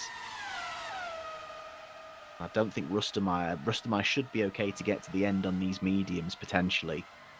2 laps on them, and Rustemeyer is not quite close enough, has half a look. Gets alongside to try and maybe put Vela offline a little bit, and he's going to try and go all the way around the outside, and he uses that superior grip. Has to hang it out, still not, but the inside comes back his way for 15 and 16, and that is very nicely done by Dominic Rustemeyer. Very smart overtaking manoeuvre done over the course of a few corners. Yeah, and Rustemeyer, really impressive this season. I think we've said this in a couple of races before, but that was like a very mature pass, took his time, did not get involved into any sort of shenanigans there, just cleanly used the superior grip of his tires and placed his car beautifully as Matheus Machado is in the pits. And yeah, I think Frigoto, Machado, these could be the first ones that definitely safely will make it to the end on their tires, especially considering that Frigoto has gone for the hard tire, which I think was his only option because he has been on the mediums all race long. I think Rustemeyer can make it work on the medium, on the 2 lap-hold mediums, but he would have to make them last a bit longer than we've seen anyone make the mediums last all race long. But the cars are a lot lighter now than they were at the beginning of this race, so that should be better on tyre wear, so it's definitely possible. And also, you have to think about his position on track. He's 38 seconds behind Misha Smith. He's just overtaken a car that's going to have to stop again. He's not under pressure, so actually, he has got a little bit of time to just, he doesn't have to push the car, doesn't have to push the tyres at this point. Absolutely, that is a very good point. Yeah, I think Rustemeyer should definitely be fine. That does make it interesting between Machado, Fragoto, Vela, and maybe even Curtis for who's going to get that last point spot behind Rustemeyer. Will we see a first-time point scorer this season, or a new team in the points, or will it be someone we've seen before? There's a few candidates there. In the meantime, we're back with Paolo Wilami, who's just picked up in the interim a new front wing, and another penalty. I imagine that's for track limits. Because we've had nothing from race control, so the track limits penalties coming from the game automatically. So that is that him. In the meantime, Denny Vela does come in and make his final stop as expected. Laxala Flam is also in as well. Out comes Vela. Oh, look how much the undercut does for you. There is Frigoto, who was passed by Vela just before the pit stop. But this is going to be interesting because obviously there's a few laps now between them on tyres. Will it be enough at the end of the race, that tyre offset, for Denny Vela to be able to make a move? It's going to be just as much about how well they can manage the tyres in this final stint for who's going to finish ahead between Frigoto and Vela. Absolutely, and Vela had the possibility to go for the medium tyre, which he has done. Frigoto had to go for the hard, so Vela, at least right now, that the tyres are fresh, has an advantage. So the Flam has stopped for mediums and has got 15 laps to make them last, which is about kind of what we've expected and what we've seen. But as noted, he's now going to have to eat into 9 seconds of Alexander Knežević ahead and pass him. However, does Knežević need to stop at least once more? Yeah, I think so. Knežević still is only on 1 pit stop so far, just as is Filip Puška. Which is an insane effort from both of them. That's remarkable. And Puška is... I'm not sure how long a routine pit stop is. Do you think 22 seconds? That should be enough. Do you think? him to get back Almost. out. It could be very close, but he's almost a pit stop clear of P2. And now Alexander Knezovic comes in. And this is going to be interesting because he's going to lose out against the Flam, definitely. Meshada as well. Now, what is the situation in terms of pit stops with Meshada? He could make it to the end. He may have to stop as well either. Not sure at the moment. So at the moment, Knezovic down in 7th again. So he's obviously got fresh rubber, but so does Axel Laflamme. So Laflamme has probably got 5th sewn up from where we are. The question mark is Meshada, as you say. They're both running on softs. Misha Smith, in the meantime, into the pits for his final stop. And Vela has shut the gap to Fragoto. Vela is slowly reeling them in. As it stands, Mateus Machado for Potenza would be looking at scoring that team's first points, and his own first points, of course, of the season. These two are going to be picking up the scraps, but Machado has only stopped twice and is on the hard tyre. So are these two effectively fighting for a net P10 and the last point spot? Machado has only been on the tyres for 3 laps, so Machado should be okay. Yeah, I'm sure Machado will go to the end, so there is an awful lot to do for Danny Weller if he wants to catch him. I think he's almost looking at an impossible task, and Ruben Meshada is in the pits right now, so that means he will drop behind Alexander Knezovic, and he has to pass him on track. That, though, very much is possible for Ruben, and seeing at the pace that these SCMMs are able to go today.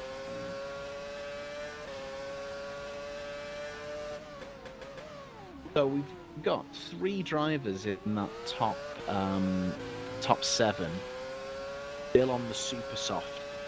It's Murdo, Polands, and Heckley. And all of them have been on those tyres for 8 laps. So they're going to need to stop again in the meantime. Vela making a move versus Fragoto, and Fragoto has a slide, and Vela is through. And he gets it done. It looks like Vela just seems to have the pace at this point. 14 seconds to Machado, who's on hard tyres. I don't think Vela will have enough in the time left, but let's see what he can do. Or is he going to hope for a little bit of luck? And someone else dropping out of the points. So yeah, it's all those soft runners are going to have to stop again. Laflamme is close-ish to Peckley, but then if Peckley's going to strap on some more softs, he should be able to get the move done. So those 3 should be able to hold station from where they are now. But I can't believe Pushka's still going. He could easily switch to a medium, or is he trying to extend and he just finish on the soft? You have your answer there. He just peeled into the pits. Incredible. So most likely, I think that it should be fine on the softs. See what he goes for. I think it's red. I think it's the soft. It is. He goes to the soft. We weren't expecting as much soft running. So he has lost the lead, but Murno is definitely not going to be able to run these softs to the end. So Pushka's come out in a nice, comfortable gap between Murno and Poland. All he has to do is keep running, and he's got the rubber. Murno will have to stop again unless he's going to try some superhuman effort. He's already done 9 laps on these soft tyres, the longest amount of time he's spent on a soft tyre in any distance has been 13 laps. But there is still 12 to go as it stands. Yeah, and even if he manages to make them survive the last laps, I think Pushka will just pass him on track. He's been heads and shoulders above anyone else today. So maybe not his own teammate, but Ruben Meshed has put himself out of the equation for the race win. He will be battling Knezovic for 6th. I think that is the maximum that is possible after that incident for Ruben Meshed. But you can already see the gap coming down between Murno and Pushka. Already half a second. Meshed puts in the fastest lap of the race on 33.7. Gonna have to push and give everything he can. He wants to get past Knezovic. He was the favourite for the race for most of it, and then an incident compounded by a penalty. He's now trying to fight back to 6th. Filip Pushka, who, after qualifying second, started 21st from after a disconnect in the formation lap, has managed to work his way back through. Had a bit of luck with the timing of a full course yellow, but is now aiming on his way. Quite a memorable victory here at Circuit of the Americas.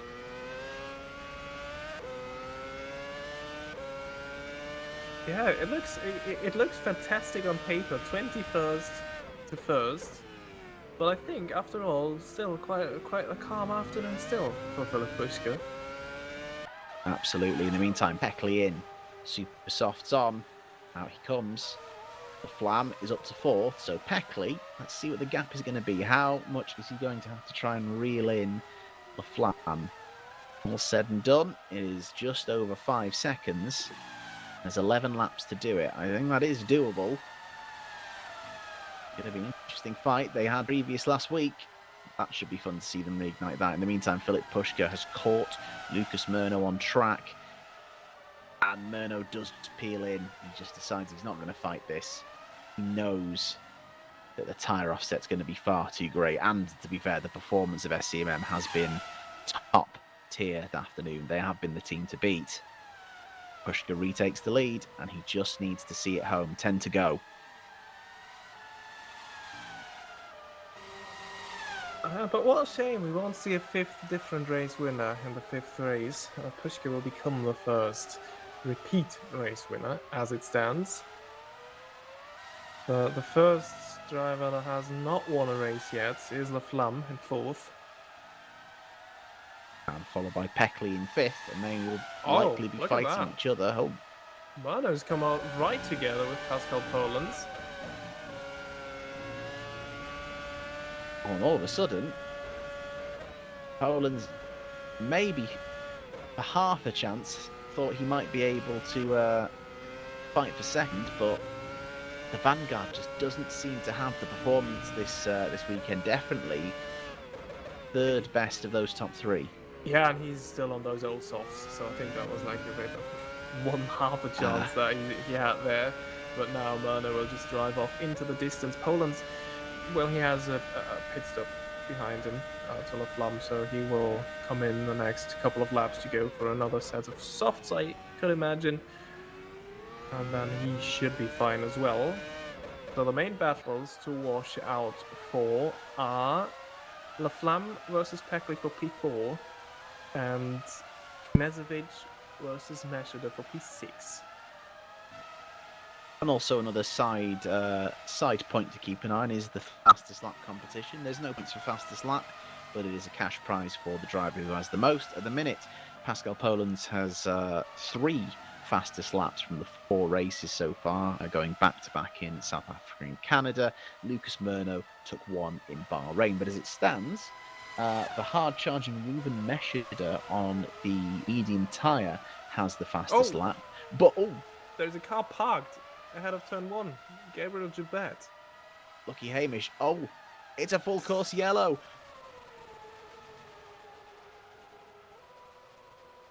And that is called full course yellow. And it will be a safety car. Oh my goodness. It's just been shook up at the very end. Laflamme's ducked straight into the pits, and I'm not surprised he's going to get some softs on. Imagine most people will.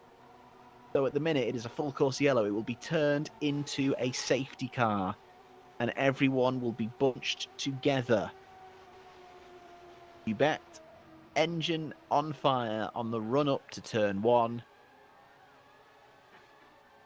And that has suddenly shook things up, and we're going to have an interesting fight for these final spots. Well, now a 5th race win and the 5th race is very much a possibility again. Should have jinxed it earlier. Do Axel Laflamme and Gabriel Peckley feel like heroes? This is it now. So Laflamme stopped, Meshad has stopped, Oh, dear. Pushka's in. Oh, and Dubet is now rolling backwards.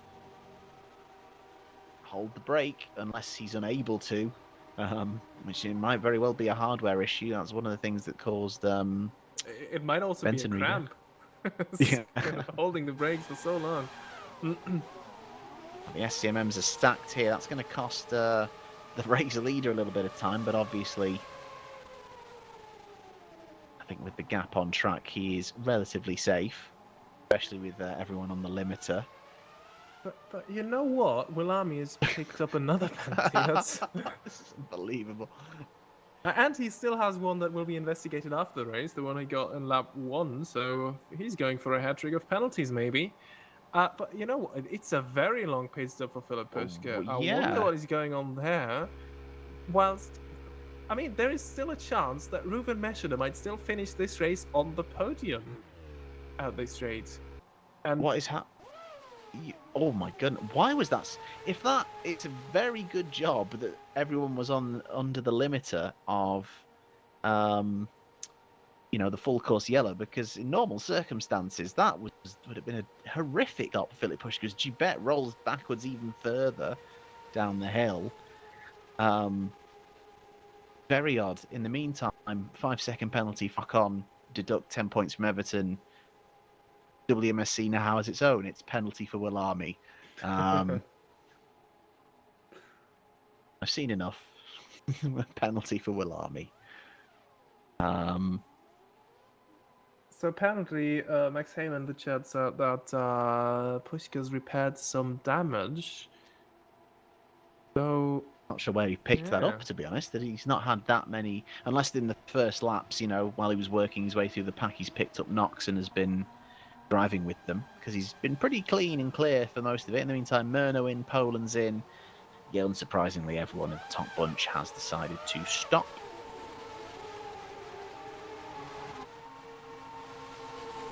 Although Knezovic has decided to go on to the mediums, which I think is an odd choice.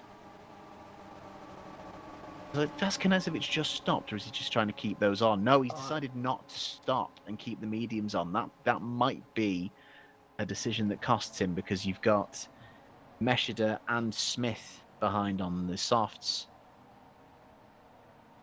Rustamai is going to go for the softs as well. yeah, I'd be surprised if someone does what Knezovic did and stays out and does not go for another set of softs.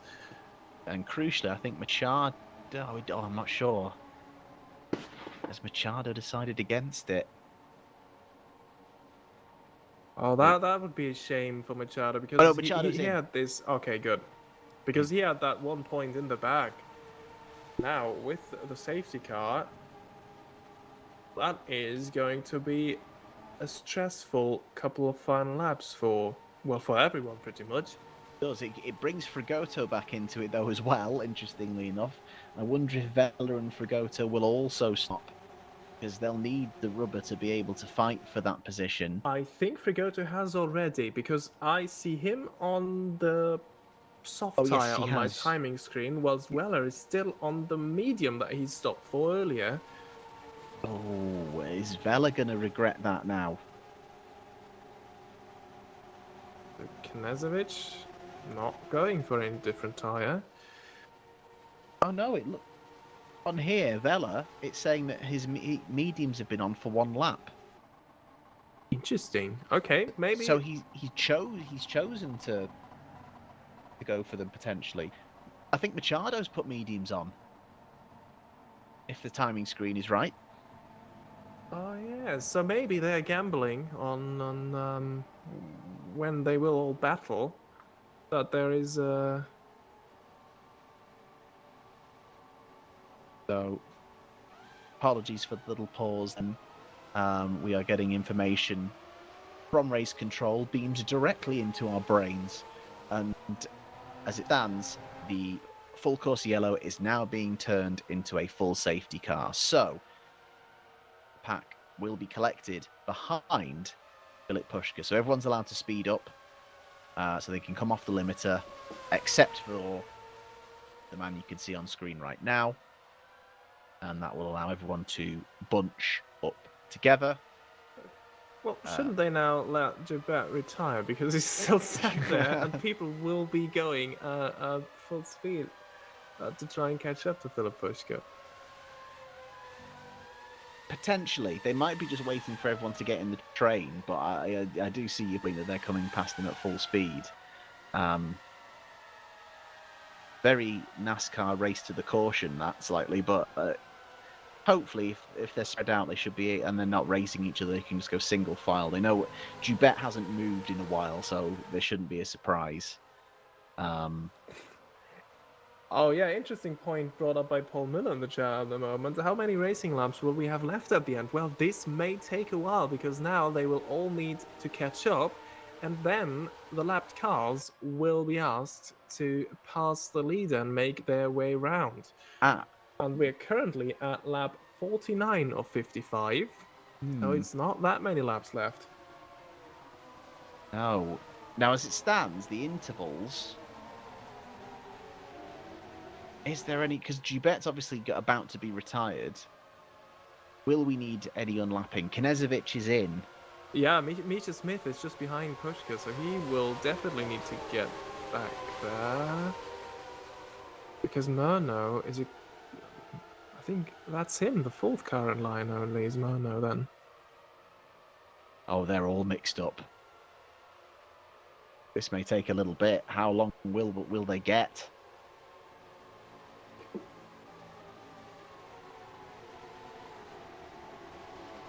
So after what was looking like a pretty nailed-on win for Reuven Meshida, then a pretty nailed-on win for Philip Pushka, it's all been thrown into question. Pushka is obviously still the man to beat with the pace, and if he can manage the restart, get away from Lucas Murno, I think it'll be very hard for Murno to get him back. More dramatic news I've just received from the Vanguard Engineering camp, as they have forwarded a couple of complaints about Lucas Murno to race direction because of some full course yellow / safety car infringements. Being too fast and overtaking people, apparently. So this is what Vanguard Engineering told us. So let's see, race control will be busy to investigate there as well, which may only make this full course yellow safety car period even longer. I wonder if that might move to after the race, because it's worth noting actually, a complaint was submitted after the race about the lap 1 incident in Canada between Axel Laflamme and Gabriel Peckley. And I believe ultimately, Lucas Murno. Murno was penalised in the end, but because of the gaps, it did not change the race result. So they went back to it afterwards. I wonder if they'd look to go back to it afterwards again later. I think it looks like now everybody has caught up to the pack. No, I think we're still missing Willami. Okay, so race control is talking, and the lapped cars can now unlap themselves once the names are about to be read out. So, the cars being named are Misha Smith, Dominic Rustemeyer, Mateus Machado, Denny Vella, Gustavo Frigoto, Aaron Curtis, Jean Palaro. There is an engine blowout. Oh!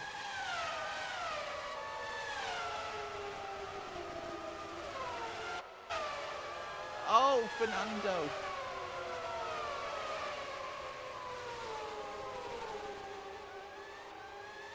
So we've lost another car going slow. This could be a big issue for all the cars now. The leaders, who are now going to be staying at the limiter, their engines are going to be heating up. The lapped cars are going to be getting some air through the engine. So actually, the leaders are more at risk of this happening. So Gibet has now been allowed to retire the car. Fernando also allowed to retire the car as well. So that will not affect them. But will we lose anyone else? So they're coming round now to start what will be lap 51.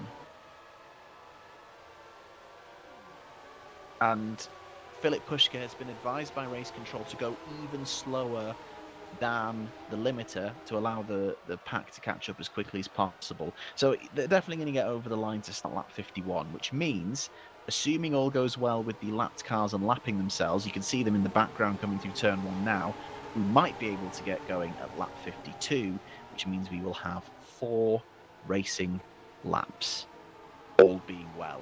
But will anyone else's engine go up between now and then?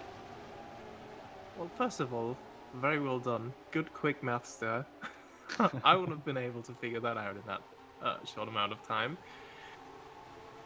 But oh dear, now with even more decreased speed, this could be even more of an issue. So Philip Pushket has been left the choice that he can go slower. He doesn't have to, but it seems like he's doing that right now. And look at how, for the most part, they're all trying to stay out of each other's slipstream and just keep the car as cool as possible. We can hear the engines of the lapped cars coming round now. Question is, it's because the course kind of pinches together. So it's not from turn 1, it is from them coming through turns like 17 through 19. So this is Misha Smith, the leader of the lapped cars. And all being well, there's Wilami at the very end. These guys, I think, should get round. It's going to be close, but I think they should get round for the end of this lap. I think Pushka is making his way on towards the long straight. Yeah, Yes. that is what he'll be doing after that next corner. But Wilami has just entered the final sector when we last saw him. It's got to be close, I think. It is going to be close. Everyone's engine seeming okay at the moment, but as you can see, they're just kind of almost going a little bit 2 by 2 to make sure they can keep the engine cool. First batch of cars are kind of catching up. Just kind of quick heads up, the top 9 are all on new soft tyres. And then it's Mateus Machado and Denny Vella who are on new mediums. Then Frigoto and Curtis are on new softs as well, just behind them. So that's interesting. Those are the people that are fighting for points down to Curtis. Palauro is on hard tyres. I'm imagining they're not fresh unless he had to put them on out of necessity. They're not. They're 10 laps old. So,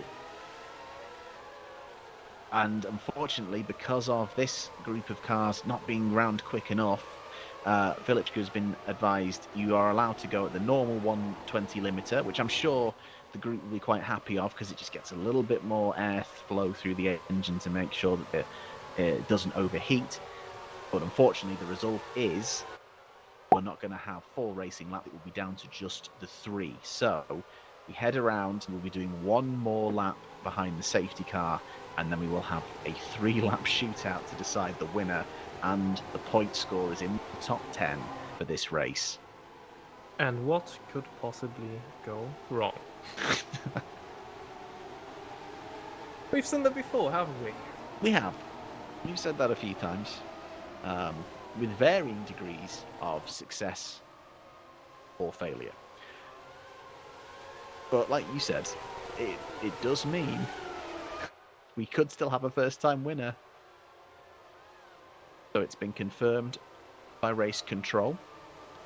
that we will go racing at the end of this lap. So there are some cars not in the right order. I think what they're going to do is go through the first sector, essentially get onto the long straight between turns 11 12, and then they will sort out any misorderings there. I'm not sure who is out of position at the moment. It is just shuffling rather than cars being a lap down. I think, to be honest, I think it might be John Polaro who is also in there, but he was like another lap down, so he was in the midst of other lapped cars, and now he's still in between them. So is So probably Polaro going to have to Polaro, drop Self, to the and back? Willami. Yeah. Oh yeah. So effectively,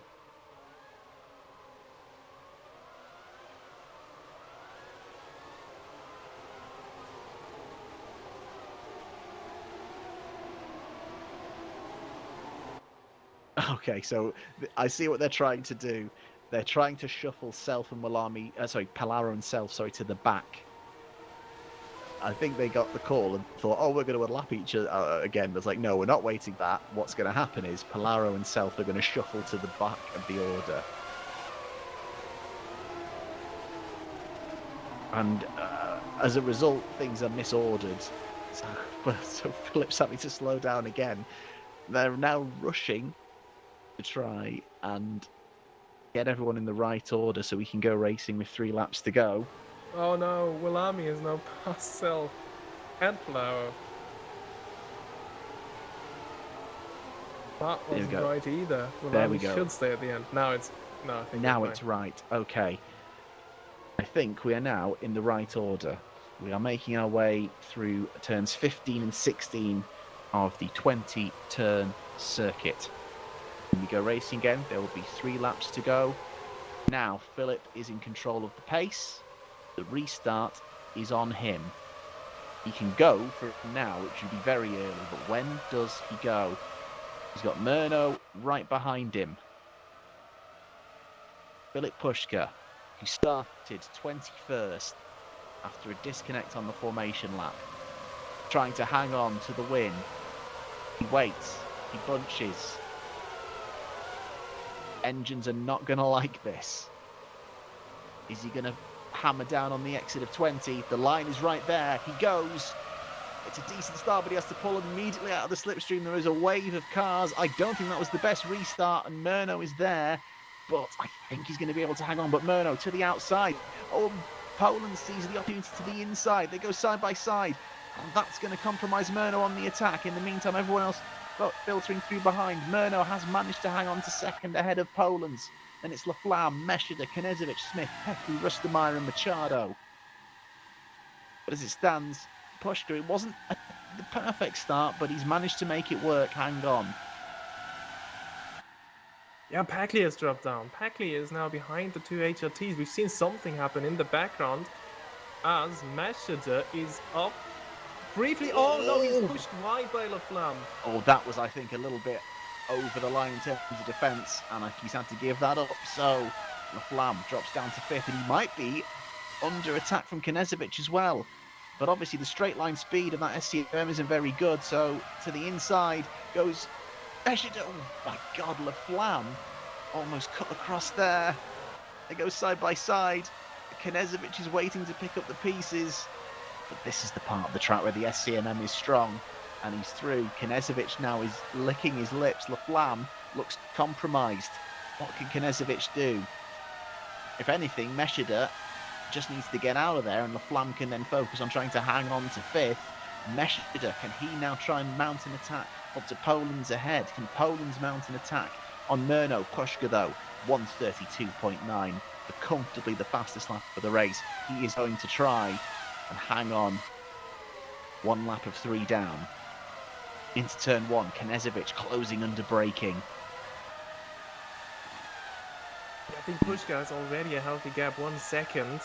Meshida now dropping Laflamme, and I think the S's will only help him to put more distance between himself and the Vanguard. I think his next side will be Murno and Poland. I think it's not completely unimaginable as that he passes them. So there might still be a chance for Meshutu to finish on the podium, if not in P2. Penalty Walami, for of Walami. course. So good exit for Laflamme. This is where the Vanguard is strong. You think he's going to be able to hang on, but you can see that car doesn't like it through the more higher downforce sections. And Knezovic is close. In the meantime, Peckley recovers one place past Smith. There's some fighting going on behind. And then it's Rustemeyer and Machado. Machado, Oh, remember, there looking... is a car up. Oh, there's a car flying in the background. Oh, Who was that? oh no! Curtis, that's huge. That is a huge accident for Aaron Curtis, and that might be the race. I think Curtis it's is still running. He's still going. He's going to try and keep going. My goodness, what a big accident that was. Pushka, another fastest lap. He starts the final lap now, 1.2. Meshida is now within a second from Poland's. Curtis will keep going, but he will slip down and ultimately, I think, finish 13th, or maybe lower down if he's going to have to go in and repair that damage. Let's see how this goes. Pushka now leading the final lap through the S's for the final time. Incredible recovery for him. In the meantime, Aaron Curtis coming up to here. It's the Lucky Hamish. Is it Vela? Oh my goodness. No, I think it's Frigoto. Oh, Frigoto. Oh, wow. And that is certainly physics.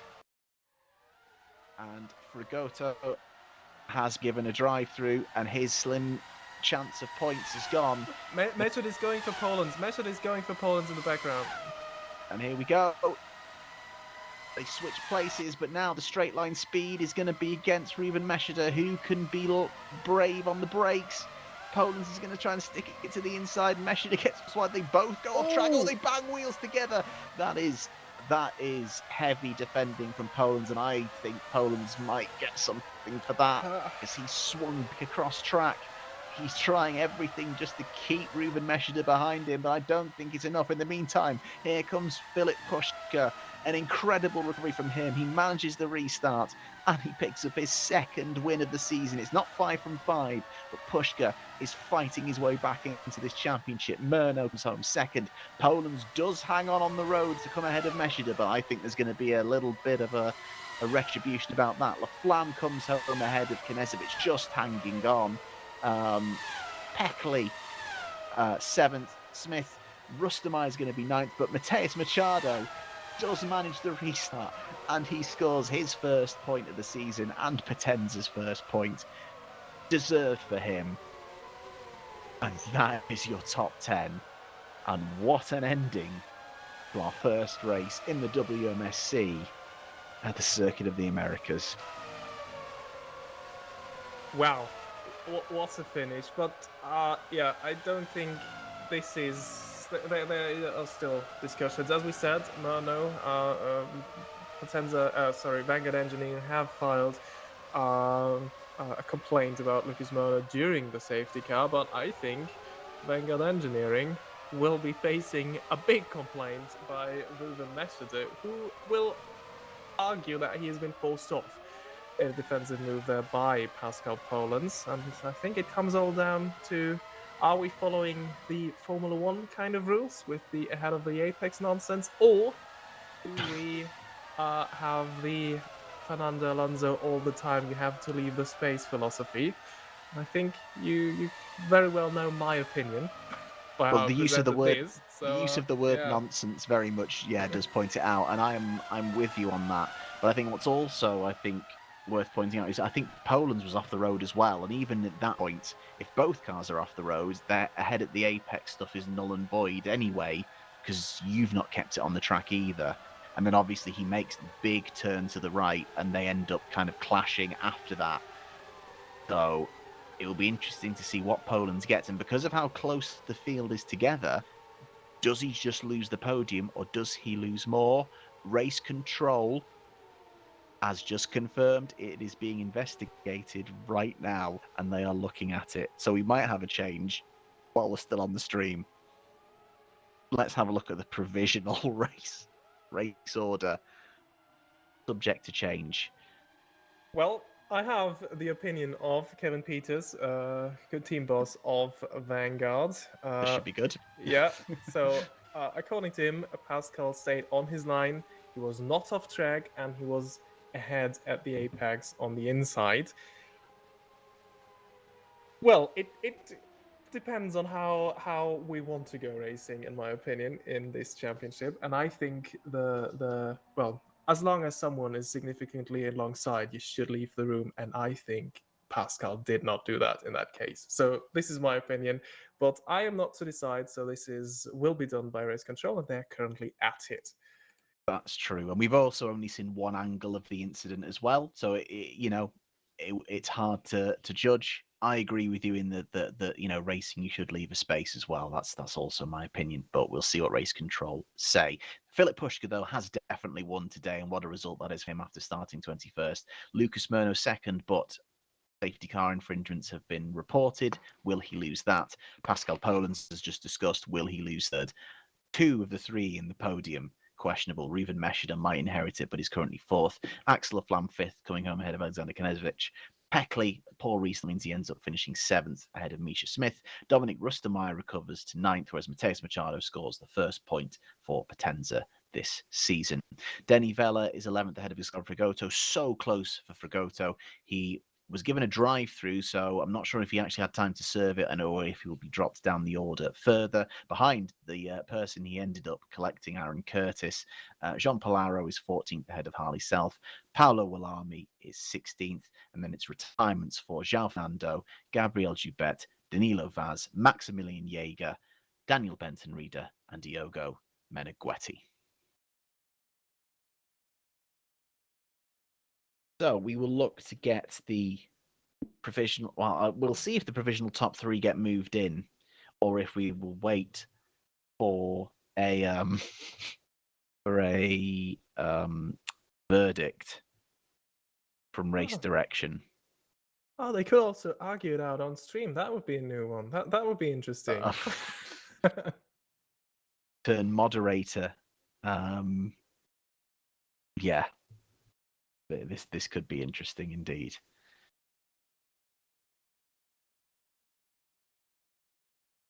So Gino in the chat giving his verdict of what's happened there. In the meantime, Kevin also messaged me, team boss of Vanguard Engineering, that he thinks it was also an unsafe rejoin from Reuven. So yeah, it will be very interesting what the outcome of this is. Obviously, Kevin's gonna have to. He's always gonna look at the angle to fight for his team, and that is understandable. Sure, of course. So yeah, I'm not sure about that being an unsafe rejoin. In the similar vein to the point you made about Murno last week, where else was he going to rejoin? There was space there, and I felt like Poland's closed the door to that space. So it's almost like you forced him off track and then almost thought, oh, maybe I could try and keep him off track. Yeah, exactly. So yeah. Again, we only saw it once, so it's hard to kind of say, but I'm sure that's being thrashed out right now. I'll just have a look. I'll have a spy on our TeamSpeak and see where it's going. So at the minute, they're not hearing any evidence from people. Yanis Volborn and Michael Cosbow, our race control, are talking amongst each other. We have Philip Pushka in the waiting area. We could get Philip Pushka in and talk to him potentially. If anyone would like to move Philip in, and we can talk to the confirmed race winner, and then everything else will just kind of, follow as it does. We'll see what we can do. We'll see if we're going to get any resolution to that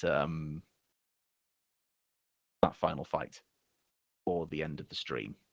It's been an eventful one with the false restart, couple of full course yellows and the safety car late on. It's been an eventful one, to say the least. Yeah, absolutely. I mean, it was a pretty calm race after Mesheda's accident, but everything afterwards was like crazy then in the end. I mean, again, these late restarts are always good for drama, and we have that once again. And once again, unfortunately, it has to be decided in the stewards' room. That's already debate starting in the Discord as well. Oh, this might run and run. I don't think we're going. It's sensible to hang on for a verdict at this point, and I think it's worth just getting in and talking to our race winner and going from there. Essentially, Yeah, I think I mean we can definitely if we can get Philip Pushka, we can just interview him and we should be fine because he definitely won this race. I think there will be no argument about that. What an incredible performance, 21st to first. So I'm just going to see if we can get someone to move him in. Yeah. Bear with. It's all a bit of black magic. The top three usually just appear after the race, and I'm not sure who does it.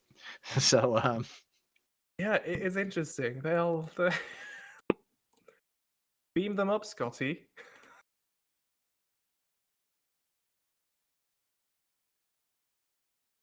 what we can do. Just shouting into the void. Someone please. Yeah. Oh dear. Hang on. I might see if I can go bring him in. I'll be 1 second.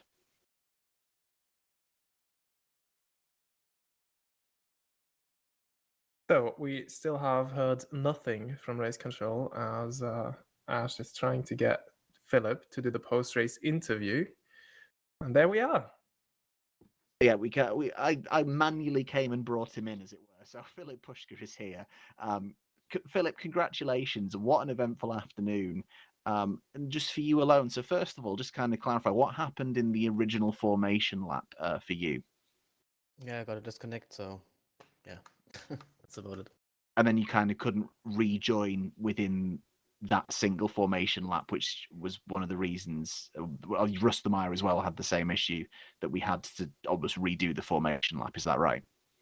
Yeah, I don't really want to comment too much on it. I'm thankful for the opportunity to race at all, so thanks for that. And the rest, it's not my decision.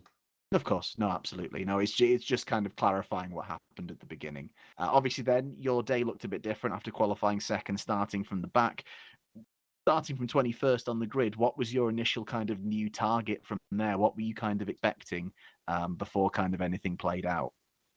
I knew the pace was gonna be very strong, so I knew if I could keep it clean and keep a good race, P2 was still possible, at least the podium. So there was no reason to be depressed about it.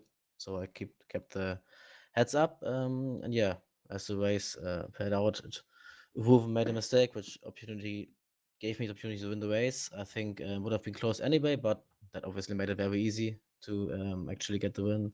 In the end, a little bit of tension with the safety car, but I knew if I could keep it clean, the pace was strong enough to pull a gap at this few laps. Absolutely. Now, because of the temperatures, tyre wear was a big issue this afternoon. We saw lots of people doing multiple stops, leaning heavily on mediums and softs. Was it always your plan from the beginning to just do straightforward, hard, soft at the end? I mean, I didn't really know how the hards would behave because I didn't do a stand on them, but I thought that with the option tire, I could see a drop off after a few laps already. So my guess was if the hards are not very much slower, there's no reason not to choose them. So, and with the starting position in the end, there was no thought about it to take them. So I thought let's keep on them and as long as possible, which I did. So worked out. I think the hards were better than many people thought, in my opinion. But yeah, it worked out for me, so that's the most important to me. No, absolutely, and did an incredible job keeping you cool because it could have been very easily to be collected by something in those first few laps when the field is bunched together. Did you pick up damage in that, by the way? Because it was said you repaired damage late on. Is that where you picked up a knock? No damage, no. Oh, no damage. Your last stop seemed very long. What was the reason for that? Because it just seemed like you were held in the pit box for a very long time. Don't really comment. Don't really want to comment on that. Okay, fair enough. No worries. And then obviously SCMM car suited really well. You're off to Monza next. Obviously a lot of straight line speed. How are you feeling? Obviously you've put drag reduction into the car this week to help with that, but what do you think your chances are for Monza? To be honest, no idea. I think the car should be good again. There's no reason why we should drop off now. So I think if the other people keep doing mistakes, I have a chance to win again. Let's see and wait. Wait to see. I think the car will be good, as I already said. So yeah, I think there will be also very much top speed important. So yeah, let's wait. Well, it's an incredible result. Congratulations on becoming the first repeat winner of the season and doing it from 21st as well. Yeah, thank Not you. a bad afternoon. It's very well done. Thanks. Lucas, to you now. Congratulations on second place. Obviously, with the performance of SCMM this afternoon, do you feel like that was the best you could have hoped for this afternoon? Yeah, in the end, it was the best as I could.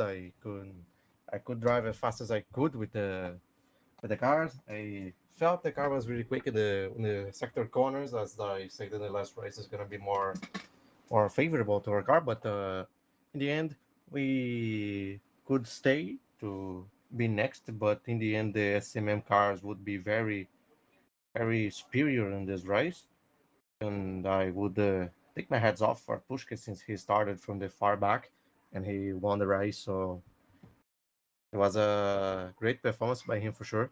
And well, in the end, I could stay in a good manner with another second place, which would be something good for the championship since Pushka and Meshid now are killing each other when the race control after after the feisty fight they had.